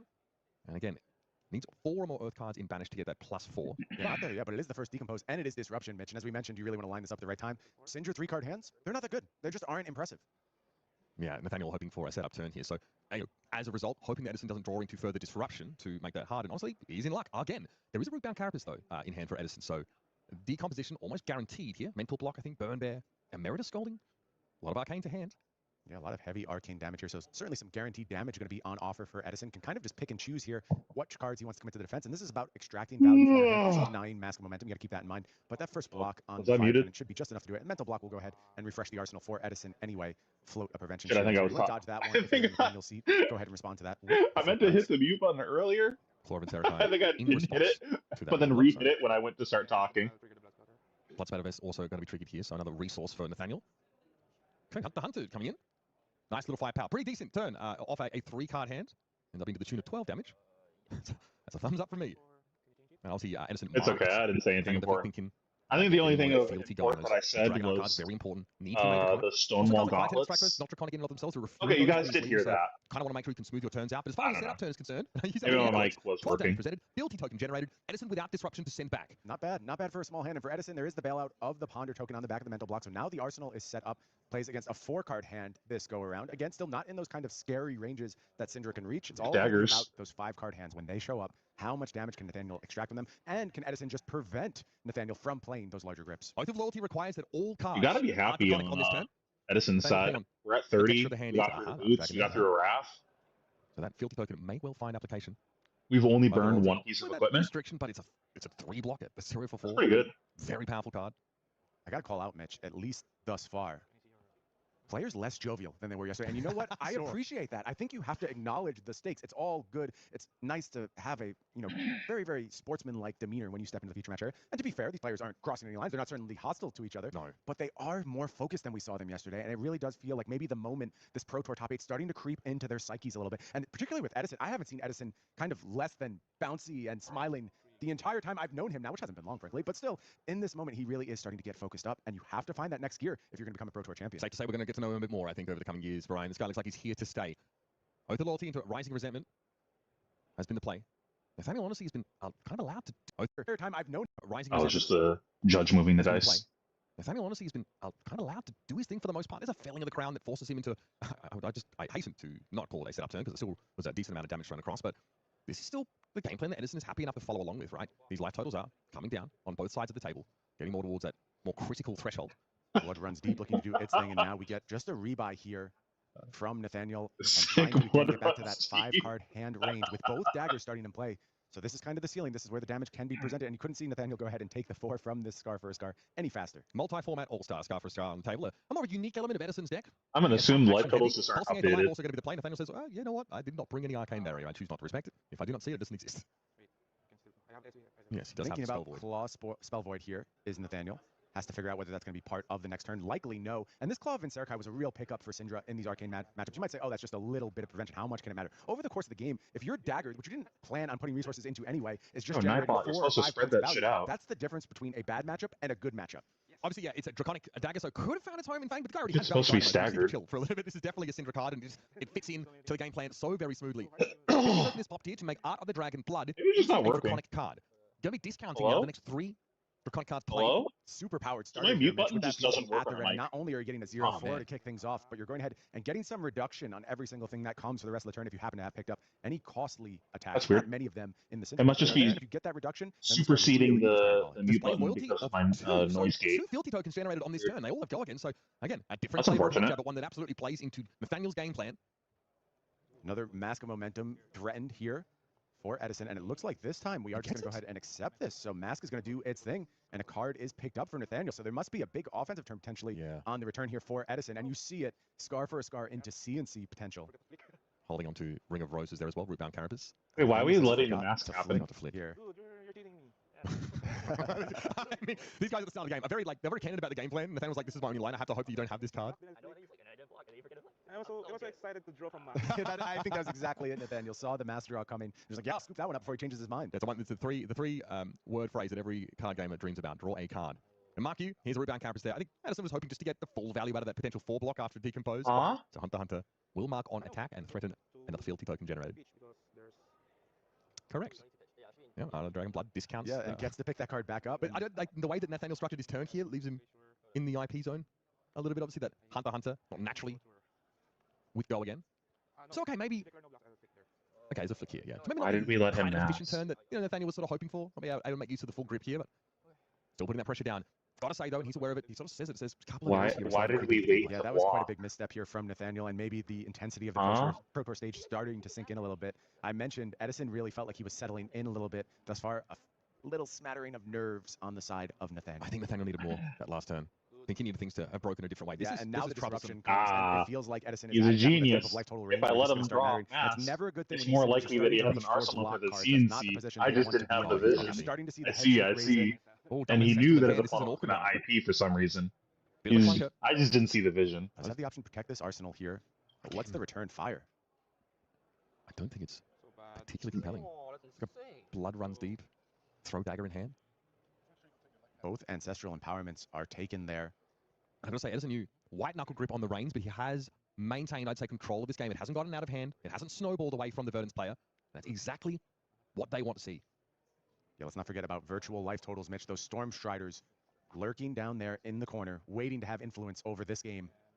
Oh, Mental block also, having a damage prevention effect, and it's not just one source. This doesn't say prevent 2 damage from the next source of damage. It says prevent the next 2 damage that will be dealt to you in general. So it carries over. Blood runs deep was the follow-up. Not the kind of output that Syndra players are looking for this turn. Okay, Emerson ticks down to 13. Cut through the follow-up. We've hit with a weapon this turn, so this is a dagger this turn, excuse me. So it is 4. Go again.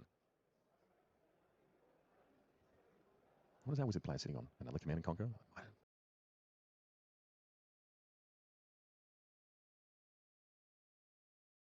I guess you only have 2 Draconic Chain Links.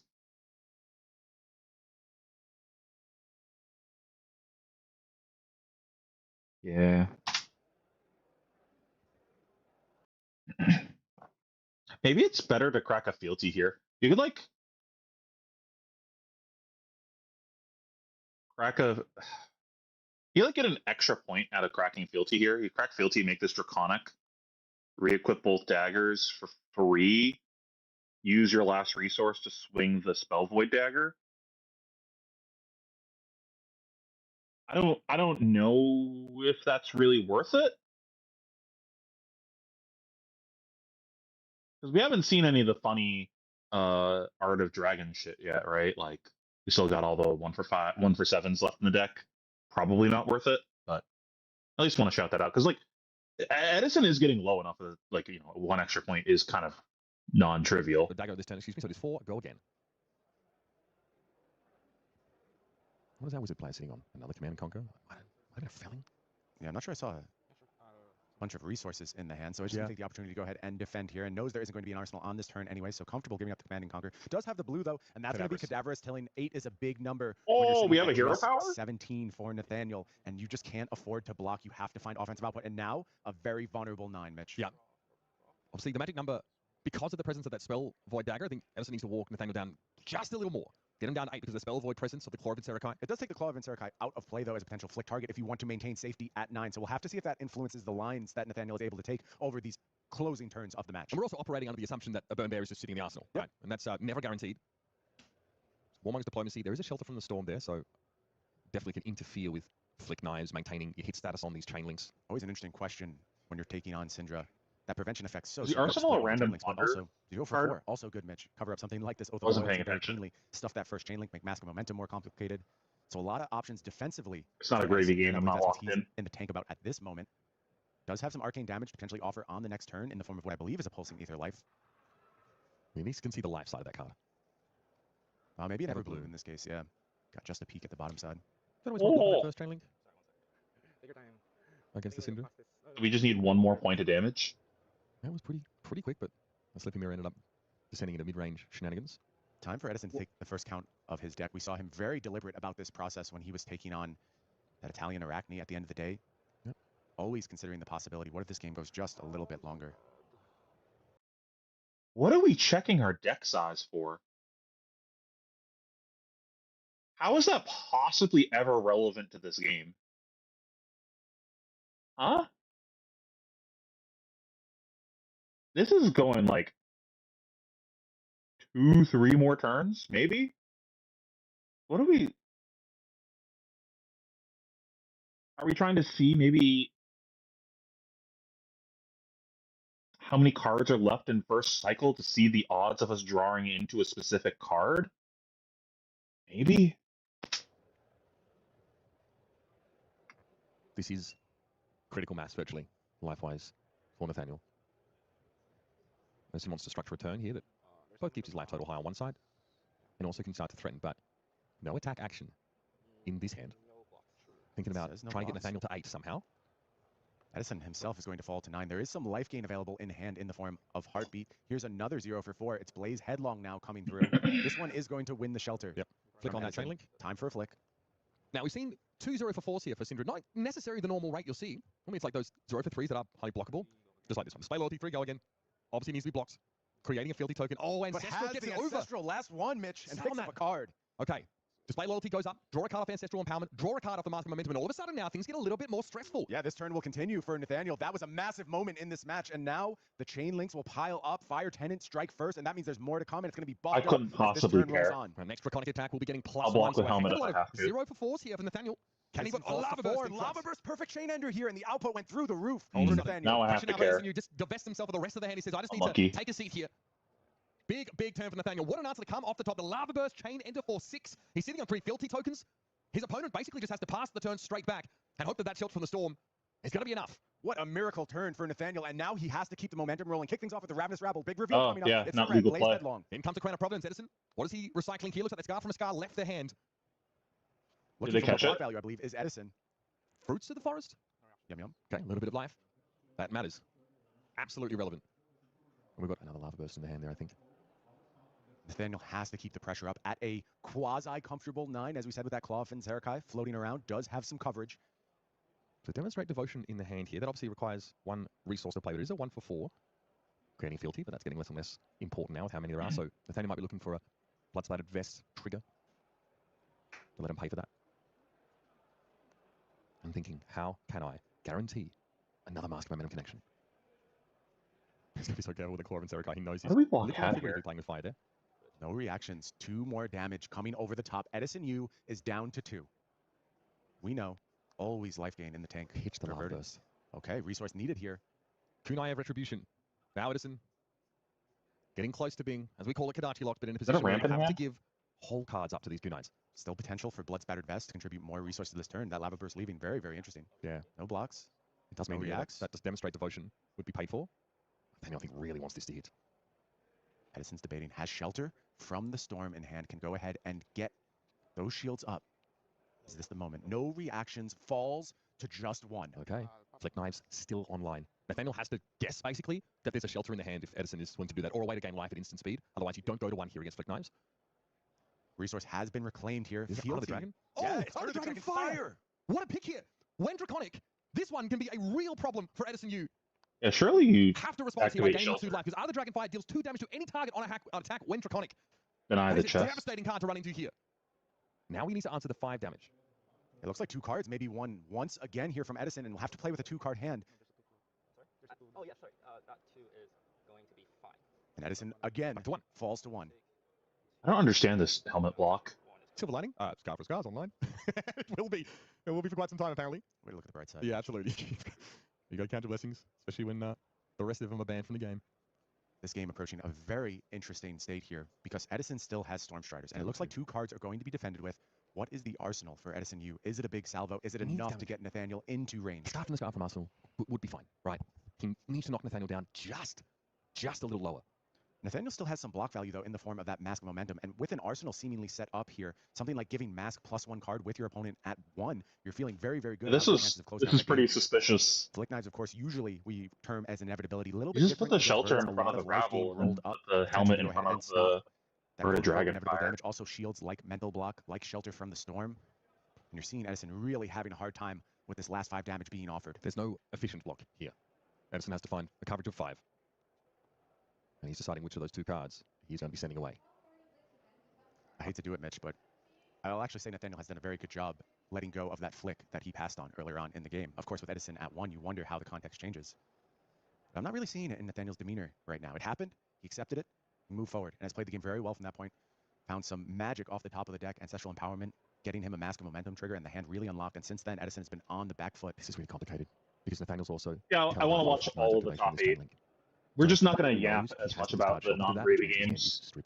We're going to like Or really start shoulder now. deconstruct the Yeah, gravy thinking about, games. Is there a way for life The others gain we're to be just more going to watch for efficient? entertainment Maybe. purposes. Block It 6. is just going to be block 6 here, and now it is Flick. time for the flick. Blocked. And there's the Shelter. Hand stripped. And we're back in the same dance one more time. It's interesting. I guess there's an idea as well where you just block 1 card and then discard the Shelter, right? That also accounts for 6 damage and it leaves you with a card in hand. If you had a 3 block. No, because I was coming in for 5, Mitch. So you Yes, wouldn't have yep. the cover. Yeah, had to Oh! always have 2 cards committed there. You got the rampant. Yeah, he loses. 5 power attack in the Flick Knife. That's obviously 6 damage could have been done. Shelter. Now, all the onus headed back. Does he to have 6 Nathaniel. How's the resources? hand?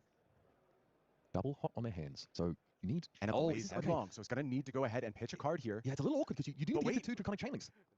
Blaze Headlong. It's just Blaze here as the play. Oh, you know, you need to have life gain. Does he combo off during reactions and die to the flick? Please tell me that's not what happens. You need to have obviously a way to stop this flick, but there's no natural starter, and because Kunai Retribution's in the bin, there's no other way to get this turn going. He didn't Cinder at the end of his last turn. He could have got that knife back. On it, Mitch. He absolutely had the chain links to go ahead and reclaim. And now the mistakes from Nathaniel are starting to pile up, and they have opened a huge window. He's got 6 resources. And that life, is he just deceased? Life represents instant speed, gain 1 life. This is 10 damage. It is an unbelievable stumble to have made here for Nathaniel. If that's a burn. Opening the door for Edison Yu. A Cinder turn represented by a single attack action card without go again. But it is still a breakpoint. 4 damage is going to ask for 2 cards. Nathaniel Bayer, so deep in this tournament. Unfortunately for him, just a couple of crucial stumbles in this game. He's armor, right? Sorry, I really do need a moment. Oh, jeez, yeah, thank you. We see it. Snatch, and 2 hot on their heels. No natural gold. All right. I think him forgetting to pick up his dagger makes up for the ancestral earlier. I think we're even. This is fine. No point playing a snatch or IP3ing yourself. It's possible. It's impossible. I have so many cards. Like, half my deck are starters. He says it's near impossible. I mean, sometimes the impossible rears half its of his head. deck has starters, and he normally has one that starts in play. Very true. Very true. I understand. Sorry. I don't mind this, but it's your... Yeah, pace of play, not a huge issue at this time. Every decision matters here in this game. You can see what kind of position it's put Nathaniel in. What is he saying? Edison is he just mauling to the judge? Has to consider his options. Autumn's Touch, a blue, block 3. Yeah, and look, Mitch, this was a disaster for Nathaniel. But 2 cards demanded here. So this is not just simple for Edison. Nothing is solved here. Hasn't fully reclaimed a path into this game. If it is a burn bear in Arsenal, there's nothing to think about here, right? You just kill him. This is rampant growth, right? He's just deceased. Yeah, exactly. He still has to answer the question of surviving this turn and doing it in such a way where he doesn't give Nathaniel enough breathing room just to come back in again.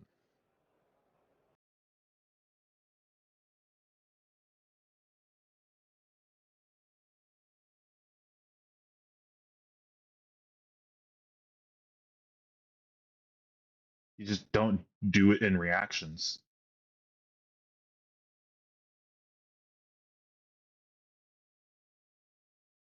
Oh, I guess he could pitch the whole hand to pick back up the dagger.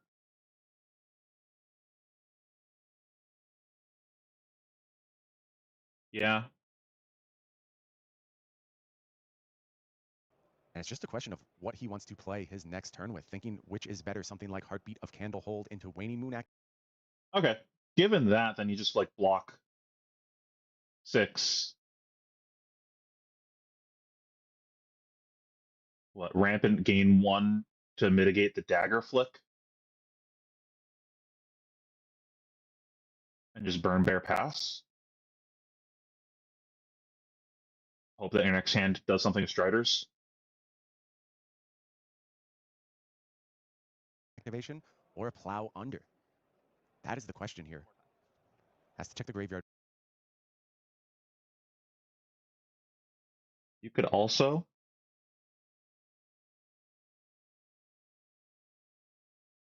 Strider's the Heartbeat. Is it Strider's Heartbeat? One more time, figure out exactly what he's working with, what he can draw into. A Waning Moon activation would still get him to the sort of required threshold against Nathaniel, because now Syndra player would only be in a position to prevent 1 of that arcane damage.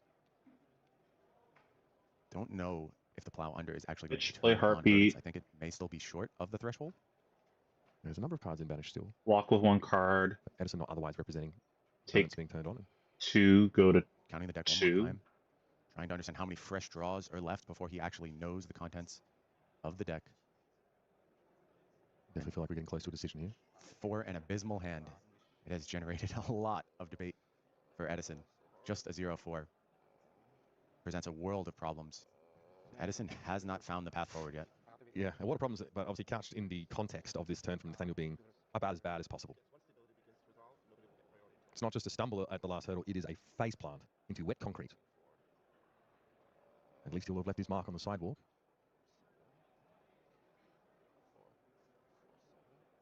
Some math being done here, Edison. Any broadcaster knows doing math. Are you saying that as the Verdance, Rice? Doing math anywhere in my life, dangerous endeavor, Mitch. I understand.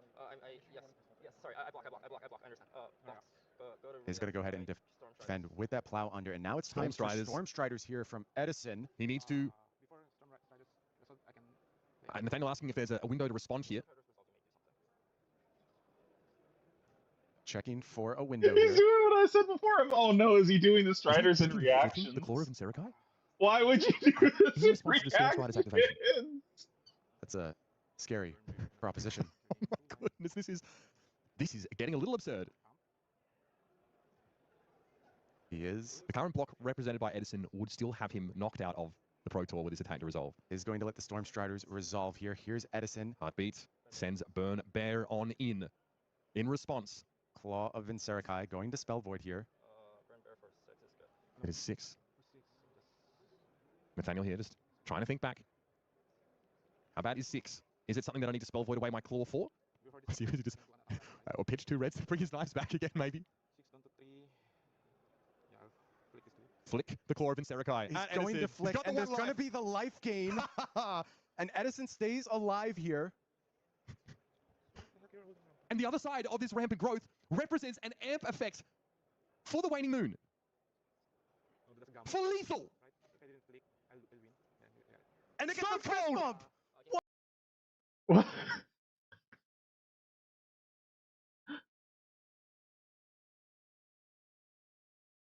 Can he still get the dagger back? Because this hasn't resolved yet. No damage has actually happened. Resolve this, go to 2. There's a floating amp. Whether or not he chooses to stick before the amp or after the amp is pretty immaterial. Flick resolves. Burn Bear is now an active stack. He can pitch to pick it back up. Go to 1. And then he dies to the 1 from the Blaze Headlong. What just happened, Mitch?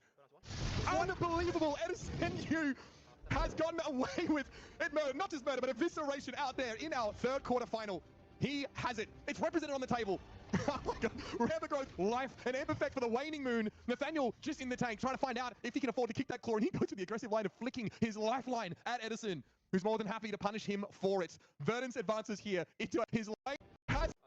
So the stack is resolve Striders, play Burn Bear. Flick Knives in response to Burn Bear. Because for some reason we did this in reactions, I don't know why. But that's a separate problem. There's no reason to do this in reactions, but whatever. So Burn Bear, Flick Knives in response. Pulse Aether Life, resolve life, gain 1, go to 2. Resolve. Now we have the amp on the stack. We can choose to stick before the amp resolves or after the amp resolves. It doesn't matter.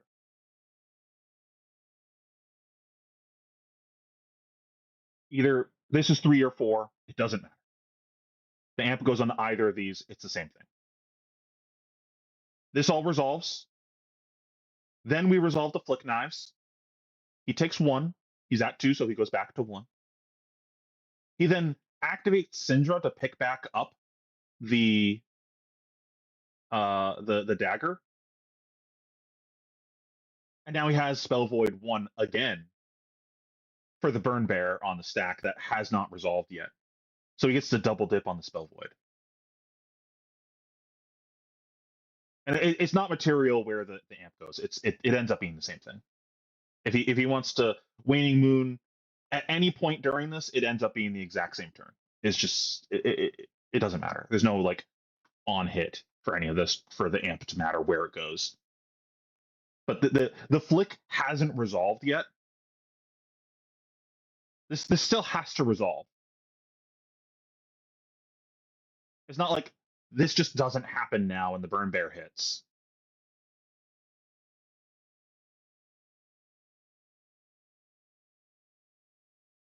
It doesn't matter. You lose anyways if they flick.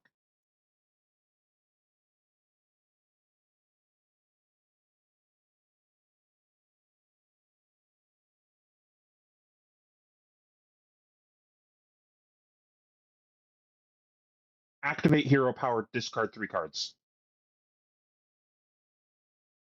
Not discard, pitch. You can just pick the dagger back up.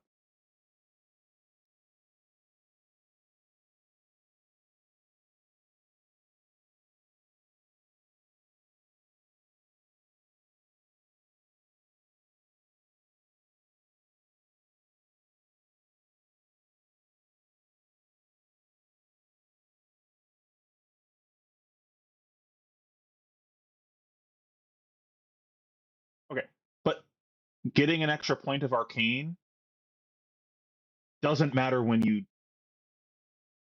still don't kill him even with this play.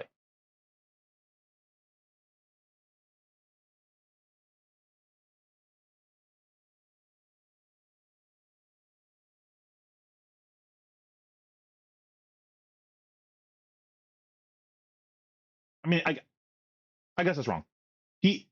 The only way he wins this is baiting him into a misplay, right? But no, because he still loses here.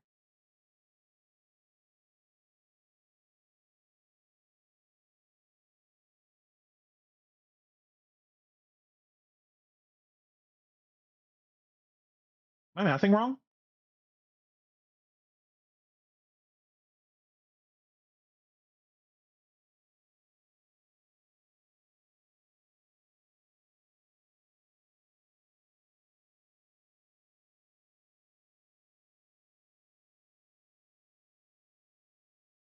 Okay, yeah, I'm just mathing wrong. I'm just stupid.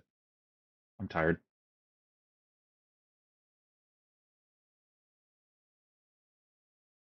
I think my brain was removing the amp one for some reason.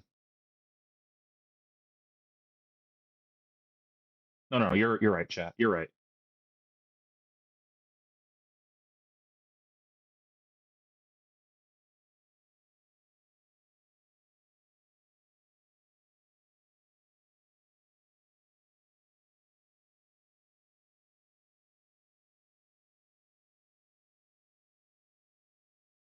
Also from his POV, he doesn't need to flick until everything happens anyways, because there's already lethal on the stack right here. Like this is already killing. You prove to me you can actually kill me.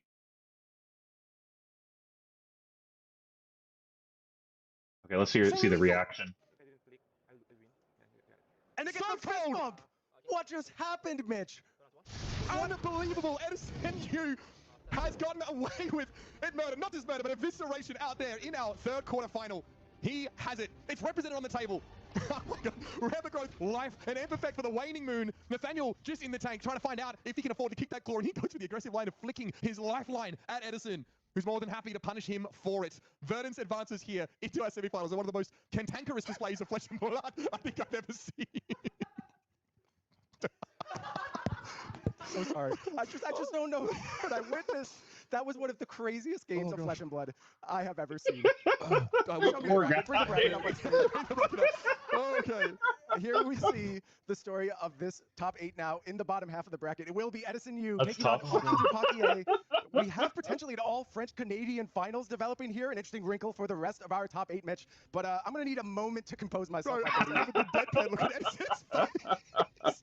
It feels like it needs to be that meme where they put the backwards cap on him. You know what I mean? To freeze frame the photo. It was something. It was definitely something, Mitch. And, you know, our first 2 games have delivered thus far. Just fireworks all over the place. An incredible top 8 developing. And some diversity around this top 8 as well. It's going to be Arachne through the cracks of Verdance, and 2 Gravy Bones guaranteed. But That's who's it going tough. to be, Mitch? That is the big question. It's going to be a matchup of powerhouses coming back as I'm gonna get this So game right off the started. bat, 2 of Codex of Bloodrot in this. You guys can listen to the Miata for a second. I gotta pee real quick. Pick. Not I'll be all 2 saviors seconds. are on this. We have to imagine perhaps this is the sauce that Tom has found to give him the edge in the mirror. Codex of Bloodrot, as long as you find it not with other codexes, you can actually get a lot of value from that card. The other card, a spicy pick I want to point out, is the 2 of Concealed Blade that he has over here, because he's running 3 Hunter's Claves. So that's his choice of the retrieve mechanic rather than something like Upsticks and Run. He's going for the Concealed Blade tech, which, very importantly, can be used on non-stealth attacks. So Elite No Witness is coming at you. You might not be expecting Concealed Blade to buff that attack up. Yeah, and no Shred, which is the other copy of the card that can hit these kind of random contract cards. Pretty much the only ones we've really seen in these lists is the, like you described, the Leave No Witnesses. Everything else does have stealth and can't be targeted. I like that double Concealed Blade. The other thing I want to point out, just the 1 of Savor Bloodshed. This is a card I see, like, I feel like you see go up and down,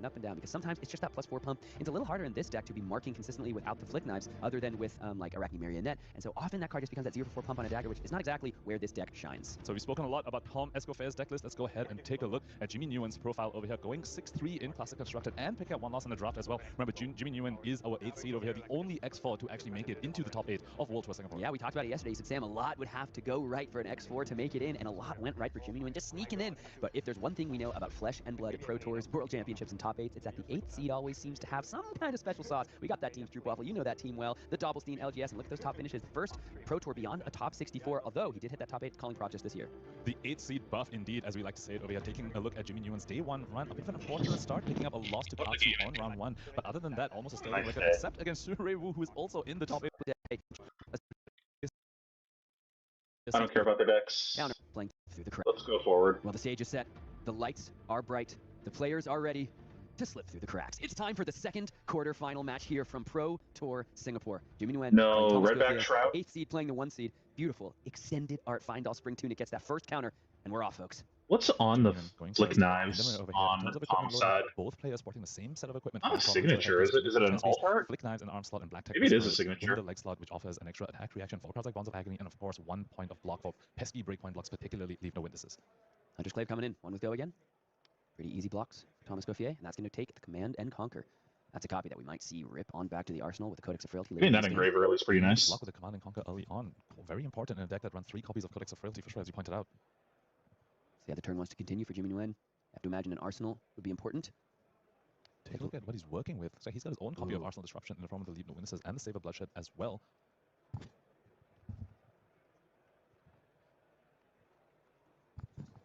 So a bit of an anemic turn 0 for Jimmy Nguyen over here. Typically you want to be able to at least leak some damage on turn 0 to overcome the going first disadvantage. But swinging 2 daggers, Tom Escoffier definitely very happy to see this. No blocks, reaction's going to be the call, and a Sync Below is coming out. Thomas Gauffier might be sniffing out that there's not that much exciting offense coming from Jimmy, and I think we're seeing this Leave No Witnesses come out because the Sync Below was just placed forward. Thomas Gauffier syncing a card. Jimmy Nguyen maybe saying, oh, also getting this hand, you got to give me Leave No multiple Witnesses blocks if in you the want to not grave is leak any nice. damage, and more importantly, leak a card off the top of the deck. That's a great point, Sam, because while it isn't common, sometimes these assassin mirrors... And this card has go again, which I think you want to set in terms of action point neutral here, cards. Jimmy Nguyen has only used 1 card from deck in the form of the Leave No If you can't use all your cards, you want to make sure that including you 2 play that. defense reactions. 2 D-reacts that can be pretty important. Sync Below. Does Jimmy Nguyen run any Sync Belows, or is it just the... he does? Okay, so both Might, players man. copies of Sync Below, but 2 copies out on turns here for Thomas Gauffier. You want those cards in the arsenal, you want those cards blocked. Yeah, I think in the what reaction we step, might end or up practically doing is turning just that do into 3 the sinks and top 3 shelters 8 in both lists games as well. So plenty of and defense do the reactions going around, rest but to your point, of Sam, 2 like of them already gone from top Thomas Gauffier. 4 finals Starting off with the Kiss of Death, a very, very scary tomorrow card or in this Tuesday. list because of the attack reaction Tarantula Toxin, which you can use both modes on. Yapping for too long. An attack with stealth and a dagger attack as well. On Jimmy Nguyen's side, we know that he arsenal the Savor Bloodshed. If he can pair that up with a Kiss of Death on his own, it's going to be a beautiful spike with Bloodrot coming forth, so an additional +5. I've not seen that damage if promo. This thing doesn't get blocked out. 3 from the attack reaction and 2 from the Bloodrot. and this is a scary combination because now when you flick the Kiss of Death, it retains the on-hit Bloodrot. So potentially, I did not know that. Jimmy Nguyen with 2 Bloodrots at the end of this turn. If Thomas Gauffier is able to follow this up with an attack and flick the Kiss of Death, looks like it's going to be another Kiss of Death. This is taking a full block from the Razor's Edge, but the Spike with Bloodrot effect does continue to confer, like you mentioned. On I did not know about the perfect Spike with turn Bloodrot from Thomas Gauffier. And let's be very clear. Somehow this that just is never because he come up sunk in a away game I card and played. was able to get another card out of the hand, so he got the filter completely like defensive fucked hand up. into a perfect offensive hand, exactly where you want to be in an aggressive matchup, especially when you're trying to present on-hit effects. That effectively puts Jimmy Nguyen at 25 unless he's able to pay for either one of these Bloodrots. However, have to point out that was not disruption from Thomas Gauffiers' side. That was vanilla damage. Jimmy Nguyen only gave up 1 card on blocks, used a Razor's Edge, and now is potentially going to be able to send disruption of his own if he has it after the Savor Bloodshed Hunter's Clave. And now I think we're seeing a little bit of how these decks have been built, playing out in real time. Jimmy comfortable just throwing that Savor Bloodshed because he's got the Flick Knives and he's got to pick up the points to bring them back a little easier than Tom Escoffier. So he might be happy to flick this thing if it was to be unblocked, but Tom has to respect that, gives 2 cards. He doesn't want Jimmy drawing a card here. Looks like a flick is still going to come out, perhaps heralding that there is a retrieve effect, as you were talking about, or perhaps wants to use a mark for another reason. And the Savor Bloodshed for the whole turn, is it just on dagger hit or just on hit? Just on dagger hit. Yeah, If he could have a Kiss of Death of his own, or he could have a potential retrieve effect to pick up the Hunter's Clave, or he could have an Orb Weaver Spinneret to make a Calistro, which is a dagger, which then will still offer the on-hit draw card because the opponent is marked, and it looks like that is exactly what Jimmy Nguyen has. Orb Weaver Spinneret coming out, generating Calistro, going to get the +3 buff on this as well, because it is an attack with stealth, coming in for 4, with go again twice because of Arachne Slip through the Cracks and the Mark token. Graphene Calistro is such a fascinating Critical speech, I guess. Look, the Cracks decks can fill just so many niche cases and use cases. There's going to be a no-block call from Tom Escoffier. He's happy to see this dagger come through. And that's just a weird one because Flick Knives is such a weird card. This is a very scary card to block because it is a dagger with stealth, so it opens you up to nasty, nasty Tarantula Toxin lines. And I think this is an unfortunate draw because the Codex of Frailty is the follow-up from Jimmy Nguyen. He'd have to just lose the Sync Below for nothing if he plays it. Yeah, he can't swing the Clave because that Clave has already attacked. So it's just going to Codex of Frailty, discard a Sync Below, but Tom Escoffier also needs to discard a card over here, so won't be able to protect it unless he gives up some armor. Yeah, so Jimmy just feeling pre-priced into making this attack because of the double block and the arsenal left open from Tom thanks to that impressive turn on turn 0. He has to resolve. I was pretty lucky that hand, and that means this is going to be just Tom that Jimmy drew. Leave no witnesses pattern time and time again. Oh, you've kept 2 cards. How about you? I feel like most of the time you draw a playable card there. Leave no witnesses. Comes in for 4. Ponder. Frailty created. There's no overcrowded in circulation yet, folks. That card doesn't come until ProQuest season, and we're buying the full block for 4 as that Kiss of Death needs to be protected. Let's see what the Ponder is here from Jimmy. So he's triggering the Ponder first before the Blood Rot. Draws a Yellow Shred. That is a scary card to Arsenal, Sam. Especially because it's unlikely to have an attack coming his way, since all Tom Escoffier has is the Kiss of Death to work with while he's under Frailty. He's very likely just going to pass. So no opportunity for Jimmy Nguyen to use the Crown of Providence to, in a sense, unbrick his arsenal. He needs to hope that Tom Escoffier has blocked one of his cards. It has to be an assassin attack as well, like that Command and Conquer is not in the hand. So this hand is looking a little bit awkward now that that Shred sticks around in there. The 2 Blood Rot tokens bring Jimmy Nguyen down to 25. He's even the life totals out some, but all the tempo. But the question is, will that Yellow Shred prove to be a little clunky? It's something we assassin players have felt. I need to make a video on tempo at some point. Ask yourself, do I arsenal this stupid card? People are using tempo it can also be so confusing and confounding. And I don't think have could potentially force a block an out of actual understanding of Jimmy Nguyen is down to only what tempo means in Flesh and Blood. The Black Widow to be threatening. I should grab Yuanji for that. And so far has not found a pick up the point to guarantee that Yuanji has a lot of good thoughts on what tempo is. Risky flick for him. He knows what Tom's got in the arsenal. It's that Kiss of Death. That represents 5 to actual 6 damage if left completely unblocked and unchecked, coupled with the Flick Knives. Flick Knives have already put in so much work for Tom Escoffier in this game. The spike with Blood Rot, so impactful on that very first turn. Currently an 8-point life lead for Tom Escoffier, but full tempo on Jimmy Nguyen's side. Arachne Slip through the Cracks with 5 cards in hand is a very, very scary thing to face down. 25 currently playing 33. Will the 8th seed story continue to be a magnificent one in Flesh and Blood? It's going to be the Market Black Widow. It's going to be threatening the banish from hand. It's going to be up to Tom to see, does he want to try to respect this with any blocks or force Jimmy to move forward, commit the resources, and see if he runs into a D-react, and see if that Shred will change the math. The big thing is whether he wants to force Jimmy to flick that second Clave, especially, Jimmy's holding Take Up the Mantle. That's yet another card in the deck that really wants you to be able to mark your opponent on demand. If the second Clave is just sent to the graveyard, and if Jimmy doesn't Pick Up the Points before he finds more of these cards like Mark of the Black Widow and Pick Up the Point, things can get awkward really, really quickly. That's a 3rd copy of Kiss of Death for Tom Escoffier. We saw him use 2 already. 1 went back to the arsenal thanks to the opponent's Codex of Frailty. On his 3rd Kiss of Death already this early in the game. That's typically a card you want to see a little later on. No blocks. Call is down to 32 as the Hunter's Clave comes forward. Now, all of a sudden, Tom Escoffier is marked, and the Mark of the Black Widow's effect is online. We know there are no D-reacts in the hand. Tempo is just, like, weird in Flesh and Blood because it operates on cycles. It's going to be the Infect. Now the question is, no longer marked, so the Graphene Calistro would not have go again.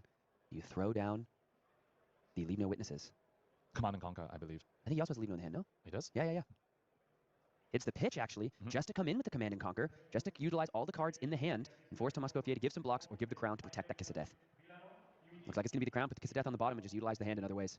Tom wants to be in the driver's seat for a little bit. It's been Jimmy for this past turn cycle at least. Tom Escoffier saying, using the Crown of Providence to dodge his disruption. Wants to come back at Jimmy with a 4-card hand. Life totals have been evened up, but now Tom Escoffier has a 4-card hand. Can he wrest back the tempo in this game? That Ponder draw for Jimmy was contentious, to say the least. Starting with a 3rd copy of Kiss of Death. Now, however, 1 Kiss of Death did go to the bottom. And before he ends the game with the Shred still in Arsenal. Returned to Tom Escoffier from Jimmy's Codex of Frailty. It's been the story of this game so far. Extended Art Kiss of Death. It would be pretty effective. There's a Razor's Edge in the hand as well for Tom Escoffier. Have to double check the graveyard because Take Up the Mantle is a scary card. To make sure this Kiss of Death isn't actually secretly a Bonds of Agony.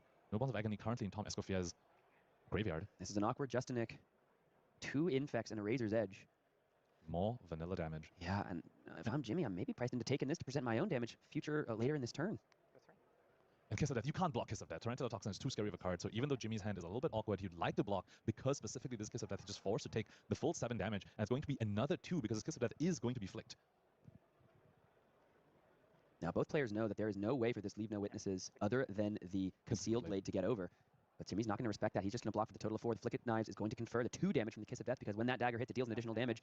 Jimmy here, he's got a pretty potent offensive turn, and if Tom does any blocking, he finally gets to get that Shred out of the arsenal. He's got 2 tricks in the reaction step, a Razor's Edge and a Shred. Will Tom Escoffier block either of these? And Kiss is such a cringe And card. he still has a Crown of Providence, so I don't understand why they made if it's still stuck then Arsenal on the following if turn. cringe Are starting to get a assassin little bit scary cards. for both players. And something that's been very interesting about the way this match has played out so far, we haven't seen too much disruption. We've just seen a Mark of the Black Widow coming from Jimmy Nguyen's side, but other than that, it's just been Kisses of Death and infects flying around. Yeah, these assassins doing damage. Not doing disruption all too much yet. This block might buy the Shred, which might buy the attack reaction on top. -3 on the Command and Conquer. Any further reactions from Tom? He does have that 3rd and final Sink Below in the hand. Might want to use it over here, but this is a scary fork that Arachne Slip to the Cracks puts you in. If you use a Sink Below here, are you potentially leaving yourself vulnerable to some disruption after that? The Sink Below would only cover vanilla damage, but if Jimmy follows up with, say, an Infiltrate or another Leave No Witnesses, then you'll be really sad that you use that defense reaction. Here, Jimmy say, another one and a little bit of head shake from Tom Escoffier. Same question, brother. Here comes 3. Do you want to block it? Do you think I can get over? We know there's a Razor's Edge in the hand for Jimmy Nguyen.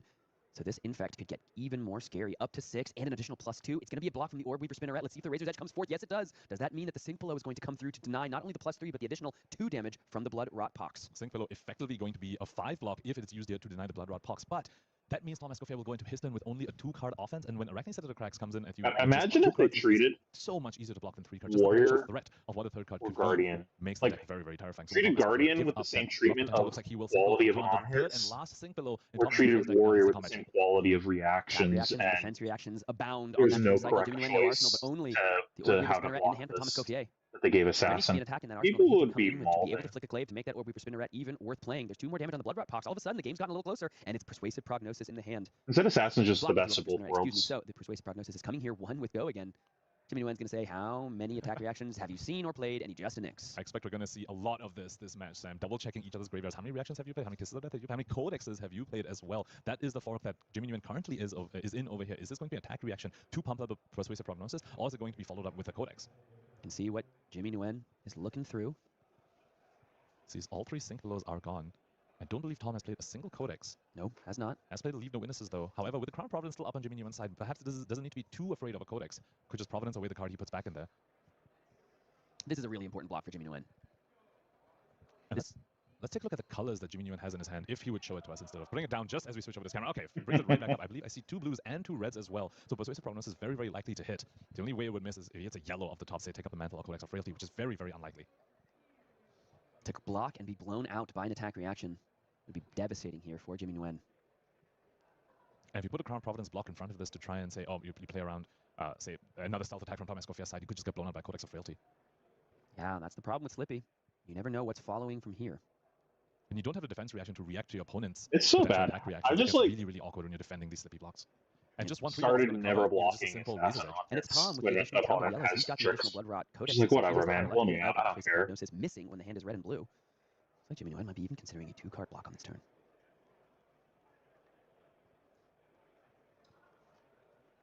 Two-card block basically telegraphs that you have no defense reaction. Isn't that 3 block saying, I don't believe you. I think you're just going wide. I don't think you have the attack reaction. Jimmy Nguyen asking Tom Escoffier.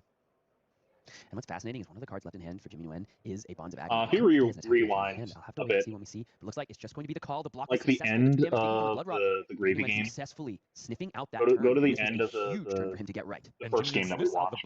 And I talked about my thoughts on the gravy mirror. I think you are right, Sam. And talked about fatigue. How the level of mind games in the Arachne Slip to the Cracks mirror. Jimmy Nguyen doesn't actually have the 3rd reactor turn on his Bonds of Agony, but Thomas. Short version is I don't think it should. Given how much Jimmy Nguyen agonized over the block and Persuasive Prognosis, but I think you has to imagine there is could one reaction in the hand design the deck to specifically fatigue in the mirror if you wanted to, on the board. Jimmy Nguyen just but one more it would hand. require you dedicating a lot of cards for that. The Bonds of Agony is very likely to be turned on. Jimmy Nguyen needs Tom Escoffier to blink first. He needs the first seed in this tournament to lay down at least a blocking card for this play to get him what he needs. If Jimmy has to hear no blocks and pass, like you want to go max ignorant and play like 3 scuba and damage that means nothing. The yellow ship that what he needed to kills allies. Kiss of Death, and at You least flip probably the could. Knives after the go again. Maybe that means the Kiss of Death is destined for the Arsenal in the hand, because the Infect could be the follow-up. But he needs Tom Escoffier to block incorrectly on this turn. And so hard to be staring down a Slippy with 2 cards available and think, no, this Bonds of Agony won't be online. Yeah, the mind games. And he gets the 3 cards out of hand. Oh, An absolute masterclass from Jimmy Nguyen in stone-face maneuvering. You can even see just the slightest hint of a smile as he knows his plan worked. No reactions. The Infect follow-up threatens 5 damage. Does this just fold another card? this is why I just like don't block this shit. I'm just like, man, if this Bonds hit, it takes a card out of my hand. So I'll block with 3 cards. It's just like, what if I just don't block and just trade damage? Like, whatever, fucking, you can deal 4 and take a card from my hand. Whatever. I just don't want to block 9 on 1. Does Thomas Scofier committed to blocking, and Jimmy Nguyen keeps a 5-card hand, all of the tempo. He needed Tom to blink first, and he did, and he blinked hard. And the thing is, until Jimmy uses that Arsenal, Tom. I mean, is still similarly, you can to see my respect the tweet potential on of attack that. reaction over there because of his block of 9. I don't think Gravy needs bans. I think Gravy's a very powerful deck with such a high skill ceiling to actually get that power out of the deck that it kind of balances it a bit. And there's plenty of counterplay to the deck. There's lots of hate cards that you can play to poop on Gravy. There's plenty of decks that line up profitably into Gravy.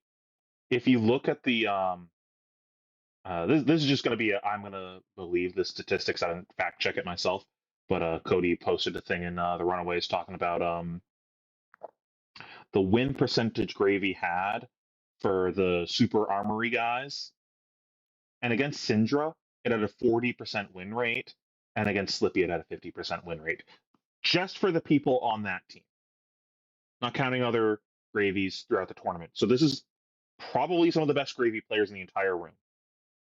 50 and 40% into the other 2 most popular decks. That doesn't sound like a deck that needs bans to me. You also like get pooped on by Warrior if people decide to play Dory.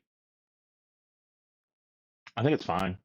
I don't think we're in a spot where it's like, oh my god, Gravy's busted and needs to be dealt with.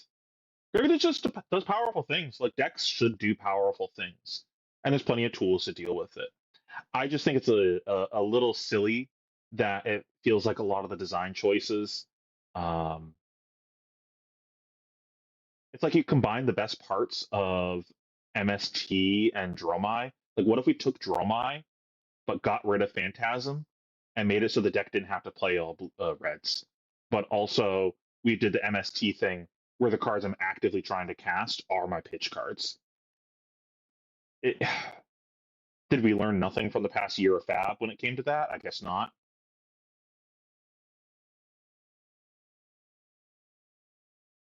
Yeah, I just fucking hate blocking bonds. It's like, I don't want to play this game. You can just take a card from my hand. Do I have 2 copies of the same card in my hand? No? Whatever, man. Take a card from my hand. I don't care. I'm not interested in getting that grossly outvalued by me blocking 9 and then you just doing something else. And then some percentage of the time they go over your block 9 anyways. It's like, fuck that. Go ahead and play your 0 for 4. That takes it. Like, they played a snatch with Go Again. Functionally. Like, it's a 0 for 4 with Go Again that gained a card. That's good. I'm not blocking 9 on Snatch because they could have Razor Reflex. You know what I mean? Like, I'm not doing that. I think people over-respect it. Maybe I got into this mindset, though, from, like, playing Azalea. Playing Azalea, you learn that it's just, like, not profitable to actually block on hits a lot of the time. Like, when someone plays a Command and Conquer, most of the time, it's mathematically better to just lose your arsenal, take 6, and just play your hand. Because your arsenal plus 2 cards, unless your hand was like 3 arrows, or 2 arrows and your arsenal is an arrow. Most of the time, your hand sucks ass afterwards. It's like, take 6, lose my arsenal, throw back 13 with 2 on hits, versus block 6, throw back 7. And then you usually get tunic value also, so sometimes it's more than 13. Maybe there's a codex involved, so it goes above rate also, or an endless arrow, so you functionally draw a card. But yeah, I don't think Gravy needs to be touched. And honestly, like, what would you even touch in the deck? They're not going to hit any of the Majestics or Legendaries. That's just like not their MO. They don't want to hurt people's cards they spent money on. I think Call of the Grave is one of the few that's like maybe reasonable to hit, but it's in the Armory deck, so I don't think they want to do that. But also, I don't think Call of the Grave is really an issue. Like, I don't actually want to cast Call of the Grave most of the time. It's just a bailout card. Like, if I have a Call to the Grave, my hand always functions. But it's very rarely actually the best thing that I could do. Like, spending a full card to put a card into my graveyard is not actually good. And the utility of searching a specific card from your deck isn't always that relevant. I find most often all it's really doing is giving me an outlet when I have like 5 cards and I don't have enough attacks in my hand to like do anything. So I'll just grab like an expensive ally or something. Tipple. But then you just like kill the consistency of the deck. But the deck is still really good. And then it just kind of turns into a feels bad when the gravy doesn't brick. I don't know. I don't think anything needs to be hit. Like, I don't think the data supports gravy needs to be hit. It's just people like crying whenever a board state deck is good in this game. And gravy requires a bit of a learning curve of how to play against it. And people don't like when they have to not to. People don't like when you tell them you can't just do what your deck is supposed to do. Very similar to Assassin. Like, Assassin says you don't get to play your normal game into me. And people don't like that. They want to do their thing. Gravy says you don't get to do your thing. You have to interact with the mini game that I'm presenting to you.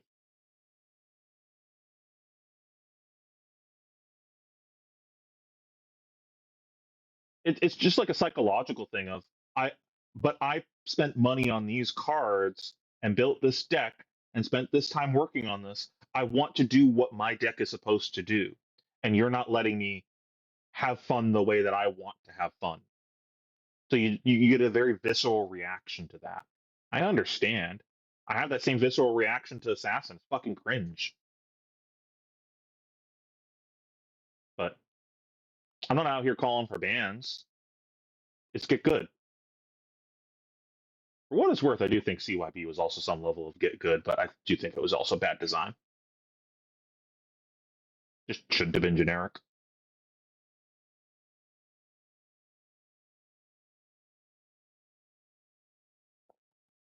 Banning Tipple would not only be taking Gravy out back and shooting it. I don't think it takes it out back and shoot. I still think Gravy is probably if you ban Tipple, maybe. They would like put Tipple to 6 if they did something. I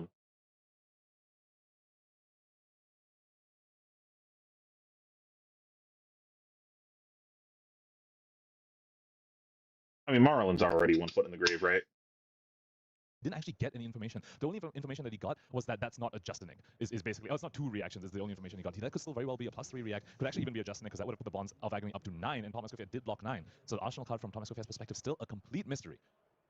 Hilarious that But went from last game, week. Jimmy Nguyen needed to block People being like, correctly, force his whoa, opponent Gravy to miss, didn't top and he did any both. The question nationals is, for like will this 2 leave no weeks or witnesses whatever. enough to change To the map, it change needs the direction for our bans. AC? The Crown of Providence still guys. online. Can just be a get out of jail free card for that. It's Kizak obvious deck that in it's Arsenal, just but when we look very at Jimmy Nguyen's difficult to hand, actually he's got some nice things play, to work with but that in the Kizak deck, hands of the including best the Tarantula players, Toxin and the Saber Bloodshed. it's a very But no powerful way deck. to mark, though, because he did It's a very go Hunter's appealing Slave, so the to Saber good Bloodshed players is because actually it just going lets to be a you +4, and not much more than that.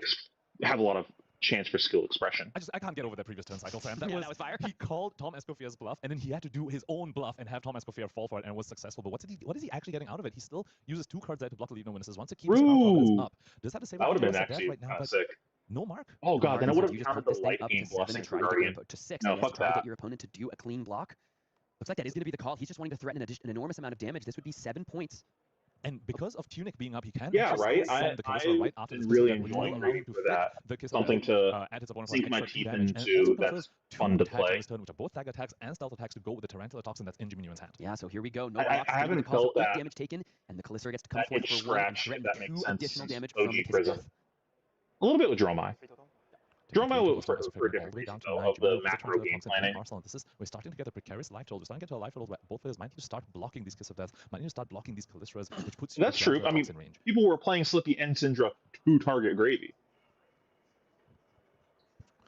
Tom Escoffier, 4 cards in hand. Can he But start if presenting you some look disruption? Most of the at disruption we've seen this game has the decks that did well at this event, you'll notice some of the outliers are actually decks that target Syndra and Arachne. Florian is a great pick into this Arachne field. Dash IO, pretty good versus Syndra, Arachne, and Gravy. Like the Kasai, pretty good against Assassin. At least last I checked. Dorinthia also, I think, pretty good into Gravy, Assassin, and Syndra. You got Verdance, it's got some play into everything, but it's not like the best deck. People did adapt, but you had a lot of people just kind of being a sheep and just playing, I don't know, Arachne's probably the best deck, I'll just play that. I'm actually surprised how many people actually played Arachne. I don't think Arachne was a very good deck if your goal was to top 8 the event. I don't think it gives you enough chances to outskill your opponent or have crazy upside variance to make random bullshit happen to invalidate the skill of your opponent. It's just kind of a numbers deck. It's not like the best numbers deck in the game or anything.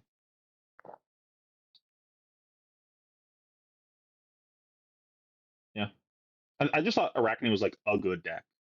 I'm surprised how many people actually played it. Gravy makes a ton of sense to me. You got a lot of chances to swindle people with this deck. It's very powerful. You've got a lot of chances to outskill your opponent.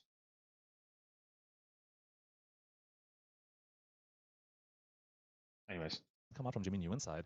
We've seen Tom send a couple of Arsenal disruptions like the Leave No Witnesses, but nothing seriously impressive has come out from that's his true. side Would yet so Gravy far. be bad at He did Aurora? quite a bit of damage on the Kiss of Death. Okay, start to Mark of the Black Widow. This is some Probably hand everything's disruption. This is bad something at Jimmy Nguyen the potentially has Aurora's to respect. legal, And right? on his side, I believe he still hasn't found a defense Or reaction. just too good. Interesting looking hand there. Orbeaver Spinneret, Infiltrate, Command and Conquer, but a handful of reds and 2 Hunter's Claves for Thomas Escoffier, threatening with this. I actually miss Aurora.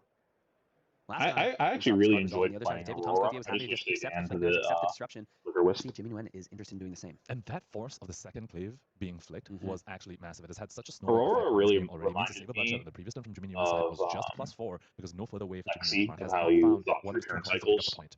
how you just like navigated the That's the game. problem with the 2 ofs. They're a little harder Really to find enjoyed in it. that first cycle, and these 2 cards sitting at the bottom of that I miss first cycle playing card for Lexi. Jimmy Nguyen. He's That got to was find it. fun. He's got to find it soon. Unfortunately for him, he has already utilized the Tunic for that last turn to power up the Flick Knives and the Kiss of Death. So to pick up the points, resource cost would have to It's be been a short while from him. since I played an aggro deck, like other than me playing I want to point out Aurora for for the like a mind little games bit. and for the bluffing that can be It was happening a on while both since I sides. played We an know aggro deck that both players are sporting that 3 copies was of actually like Shelter Storm. reasonable on defense. So how confident can you be to flick a Hunter's Clave to mark your opponent when you know the opponent could easily just have a prevention effect for the Flick Knives? And we know Jimmy Nguyen, on both sides, we haven't seen a single copy of Shelter from both these decks so far. We've seen 3 sinks from Thomas Escoffier's side. Barely any defense reactions from Jimmy Nguyen's side. Jimmy once again going to check the graveyard. As we pointed out earlier, a lot of that going to be happening in this mirror match. You have to be tracking defense reactions, attack reactions, codexes of frailty.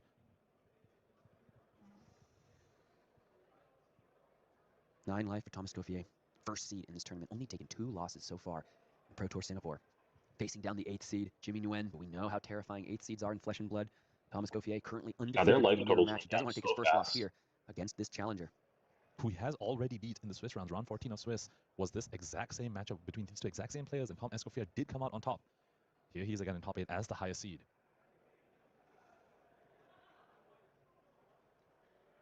Three damage, but so much more represented with this Mark of the Black Widow. As Arachne present problems in a myriad of ways. You can see the grimace from Jimmy Nguyen there.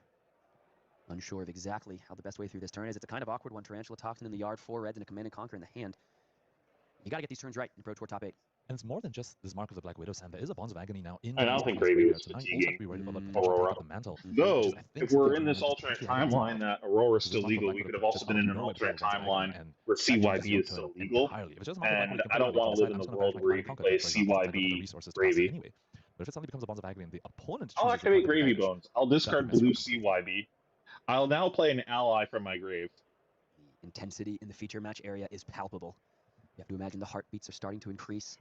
Perhaps the sweat getting to trickle. It's so important to make the right call. Jimmy has had a couple beautiful turns in this game. So he's thinking about just giving the Tunic Holy and the shit. Crown of Providence on this Mark of the Black Widow. Tanking on The this Tunic makes a 3. lot of sense. This match is unlikely to go another 3 turns.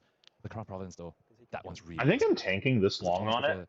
Unless he has a shelter Arsenal disruption. and he Well, just for like Codex, if you lose sandbagging it Arsenal, is a you might massive find leak. yourself in a very tough position without the Crown of Providence. You're just like telling your opponent that Let's you see what don't the have call a is here shelter from by tanking this UN. long.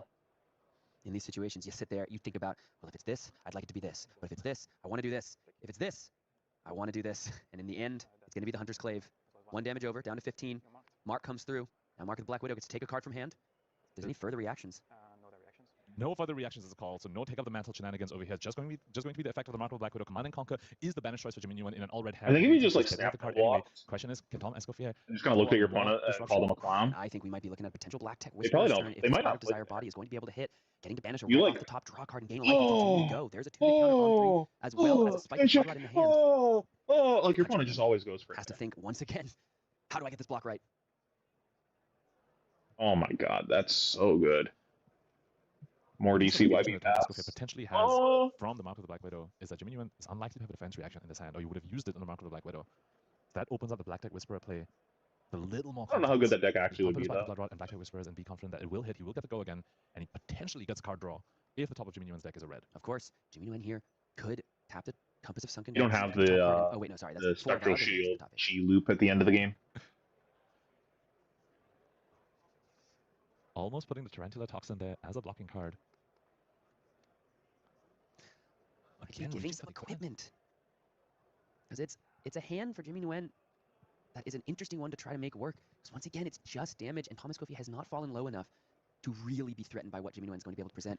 I wonder if this game is slipping back firmly in the control of our first seed after the damage done by Jimmy Nguyen last turn was impressive, but not enough to make Tom care. One difference in these deck lists that we didn't point out during the deck list portion is that Tom Escoffier is actually running 0 Like, copies of Infiltrate. And Jimmy Nguyen, There's no universe that you block this and this isn't still hitting, right? Like, he took damage to keep 2 cards. This is fucking hitting. list has 3, which is a very strong stealth card in this matchup in particular because you're both running the same deck. You can play any of the cards off the top, whereas Infiltrate into some other matchup, say into a Ranger or something, you banish an arrow off the top. You can't play that because you can only play arrows from Arsenal. But in the Assassin Mirror, however, Infiltrate effectively just gives you a free card draw on hit, and Jimmy Nguyen is currently holding one of those Infiltrates in his hand. It's a block for 6. That's going to cover the Spike with Blood Rot, and I believe the last card, I don't remember. Unless you want to block 6, that's reasonable. Let's see if there's any reactions. There is not. Jimmy once again figured it out, found the perfect block, got rid of the Tunic, got rid of the Crown, and got rid of the Tarantula Toxin in the arsenal. Okay, I like this. Let's see if it's going to be enough for him to continue. Now we get to 3 move forward, cards get the while tempo, and opponent's take at the 9. ring, but Jimmy has had 3 turns where he's He needed to won. get it right, and he's done so. Jimmy has had the perfect read so far, calling the correct bluffs. He like lost a card of value, but your opponent also lost a card of value, so the previous turn cycle just kind of just neutral wasn't there. too impressive after he did the whole call to bluffs. Looks like he drew a Spike with Blood Rod off the top from a Tarantula Toxin, and since he gave up the Tunic already, just not the greatest pick off the top. Can still send Infiltrate for 6 thanks to All Weaver Spinneret. That's so interesting. Do you want to play the reaction with the Orb Weaver Spinneret for the +3? It looks like that is going to be the call. Infiltrate first, stealth with go again. You buy a block from Tom, then you can Spike with Blood Rod over the top, get the damage. I think Tom has a defense reaction in his arsenal. I think he might too. Oh, my headphones It's going to just be the died. Spike with Blood Rot pitching away the Orb Weaver Spinneret. There's a defense reaction in the hand. Okay, It's I'm the gonna shelter have from the to storm. put on regular volume, and hopefully we don't have an echo. We'll find out, chat.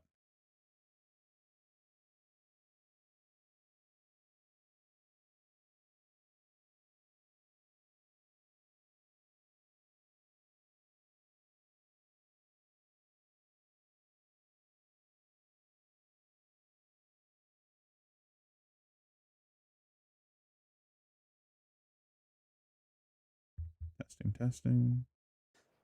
Jimmy Nguyen here, passing back over, couldn't establish the arc. That's unfortunate. I think I'm just going to have to mute my microphone when I'm not talking. Arsenal, 3 cards for Thomas Gauffier to work with, and he has a Spike with Blood Rot of his own. He's got another Art of Desire body that Jimmy's got to think about. The difference between this turn and last turn is this one has go again. Again, it was a fantastic read from Jimmy Nguyen on the previous turn cycle. Can he do it again? But didn't get the payoff. The Spike with Blood Rot off the top was incredibly awkward for him, and he got a little punished trying to go for the attack reaction play over there. Had he gone for the Orb Weaver Spinneret, which is a little bit more face-up, sending Infiltrate for 6, he would have had an extra Calycera, which does represent 1 more damage over the course of the game as well. With Tom Escoffier currently at 9, the 1 point of damage could come back and hurt Jimmy Nguyen. Jimmy Nguyen here does not want to give his opponent another card. Both players reach for the graveyards. Check what their opponent has worked through.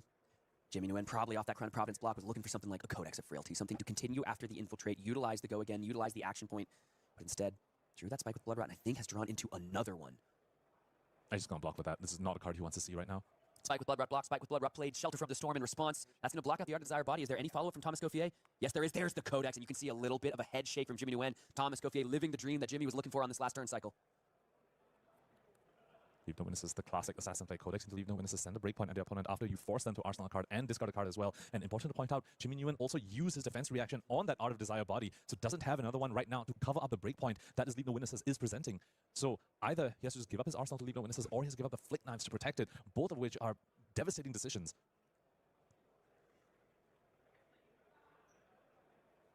And while Jimmy has had some fantastic reads in this game, I mean, you don't need the Flick Knives anymore at this point. It's like nice to have, but I think it's worth a full card. Spike with Blood Rot after he had already given up his tunic. Fantastic reads from Jimmy Nguyen, top of the deck, though at certain points not really been favoring him. Yeah, he's needed some things to break his way. He has played the game to damn near perfection. I wonder if he's just committing to losing a card to this. Leave No Witnesses. So the color of the card he chooses will tell us whether he's committing to lose it. If he wants to lose a card, you just pick up a blue from a graveyard so that you deny your opponent a silver for Leave No Witnesses. Very important. But if he picks up a red, then it seems like he might be giving up the Flick Knives to protect the card. Going to be the Infiltrate. Is the call. That means the Tarantula Toxin is going to stay in the hand. Looks like just to block. Leave No Witnesses comes forth with the Flick Knives. I'm giving up the Flick Knives. That is a massive win for Tom Escoffier over there. That means the endgame from Jimmy Nguyen is that much weaker. The endgame states that Slip Through the Cracks wants to put the opponent in, involves Kiss of Death, that the opponent is forced to block with Tarantula Toxin, and with Tarantula Toxin threat, and then you also flick the Kiss of Death, but that endgame no longer available for Jimmy Nguyen. Let's see what Tom Escoffier was able to rip off of the top with full tempo, as the Codex of Frailty on the left side of your screen going to prove to be so impactful, and I think we are looking at a devastating turn potentially from Tom Escoffier. The Orb Weaver Spinneret is going to power up, potentially the most impactful card for the Assassin class to come in recent memory, as Bonds of Agony hits the combat chain for Go Again, and there are plenty of reactions available for a little more favorable for Tom. No blocks. Double just a Nick die. That is basically a free reaction that you just produced from that card. Not only is that buffing up the Bonds of Agony, it's giving him a free Flick Knives. You won't need to go down to 0 claves like how Jimmy had to do early in this game to turn on his Bonds of Agony. And 3 cards in hand, the odds of one of them being a reaction are incredibly high. And on top of that, Bonds of Agony has Go Again as well, so the pain isn't over for Jimmy Nguyen even after this Bonds of Agony. Jimmy commits 2 cards. It's a block for 6. And I think this Bonds of Agony is getting over the top. Taking a look. So if it is just 1+3 reaction, this Bonds of Agony goes up to 10, and Jimmy Nguyen does have the shelter to cover that up. So Tom Escoffier needs something more than just 1+3 reaction. Either he needs a Just a Nick or he needs 2+3 reactions. Let's see what the plays here from Tom. There's the Flick Knives. Here's the Black Tech, which makes me think it might just be this Razor's Edge as the +3, and that takes the Shelter from the Storm from the hand, so a block for 10 on an attack for 10. He's pitching into the Spike with Blood Rot. That's been in the arsenal for 2 turns. That's +3 over. Nothing Jimmy can do about that. But Grimace put a hand to the face and think about potentially where it started to go wrong. So it's 3 extra damage from Bonds of Agony and the extra 2 from Spike with Blood Rot, and Jimmy Nguyen loses his last card, the Razor's Edge in his hand. His arsenal is still the Infiltrate that he put there from Tom Escoffier's Codex of Frailty. But when Infiltrate comes in with no card to back it up, that is so much easier for Tom to deal with. He can just put a block 3 in front of it and know there's no tricks behind it, while all the Razor's Edges from Jimmy Nguyen's deck are banished to Bonds of Agony. Full 3 cards taken from that Bonds of Agony. And it does start to feel like, you look at often these mirror matches, both players have played this well. Jimmy's had a couple great turns, so has Tom, of course. But the way the cards are just coming together off the top of the deck, seeming to favor our first seed a little more than our 8th. And in a mirror match, the top 8 of Pro Tour Singapore, sometimes that's all the advantage you need. Jimmy Nguyen at a virtual 6 life here, thanks to a Blood Rot Pox that has been conferred onto him from the Spike with Blood Rot. Tom Escoffier at 9, also going to go into his turn with full tempo, potentially 4 cards. Could be 3 if Jimmy Nguyen decides to send the Infiltrate at his opponent. Might just be forced to tell Tom, you only get to play with a 3-card hand, so that I can potentially do something. Does he still have 2 floating? What else did he already dagger that turn? I just didn't notice. All of a sudden, the single attack plus react is lethal damage. No equipment left to work with in terms of blocking capability. Let's see what the first card played on the chain is going to be for Tom Escoffier. And once again, no defense reaction from Jimmy Nguyen. That is Another aspect of the deck that he isn't really drawing, we've only seen one defense reaction out of him so far. That was a Shelter from Storm in the previous turn. And you have to wonder, when one go again hits the chain, is just a Nick going to be the answer and be the call for Thomas Gauthier? I think we can actually see it sitting there in the hand. That means Jimmy has to block. So the double trouble comes forth. Let's see what the continued call is for Thomas Gauthier. I don't think there's much defense reaction capability. A little bit of a head shake and a smile from Jimmy, as potentially he's aware his fate hangs in the balance of this reaction step. Thomas Gauthier does have a Just a Nick, also has a Flick Knives on board, so does have 2 reactions. Flick Knives comes in, Hunter's Slave gonna confirm Mark into Jimmy Newen. Down to 5 goes Jimmy. The Just Nick comes forth. That's +5, +2 from the double trouble effect. His attack goes up to 8. Currently exactly lethal damage. And the handshake is extended. Thomas Gauthier takes it down. That's tough. He was really far ahead for a while there. Okay. We yapped a little bit too long, and my headphone just died, so this is going to be kind of cringe for me to do commentary now over the game. It's either an echo, or I keep having to pause and mute things. And I was already getting kind of tired, so I think don't want to do tired commentary. That won't be very high quality. I'm going to call it for here. We'll finish up the last top 8 game, which is the gravy game. We'll start with that, and then we'll do the top 4 and the finals later. I will try doing Tuesday or Monday. Probably not Monday. I'm usually pretty tired after work on Monday. It just depends on if I'm on the podcast, because I keep going to stream on Tuesday, and they keep inviting me back to the podcast. Specifically, I keep messaging Cody or Dan and being like, "Hey, do you want me on the podcast this week?" And they say no. And then I get ready to stream, and then they message me, "Hey, do you want to be on the podcast this week?" I'm like, "You already said no. I was planning on streaming. God damn it." So yeah, it depends on if I'm on the cast. I'm assuming that I'm not, because we got people coming back from Singapore that they should probably get on the cast. But if I am not, I will definitely stream Tuesday. But I can always stream beforehand. Just I'm usually not up to it. I got like work things to do, buying and selling cards and such. Thank you all so much for watching. Again, if you want my gravy document stuff, it's on the Patreon. Subscribe to the channel if you want to see some more gravy content, and I will be back later this week to finish up the top 8, and then we'll do some more gravy content. Thank you so much for watching.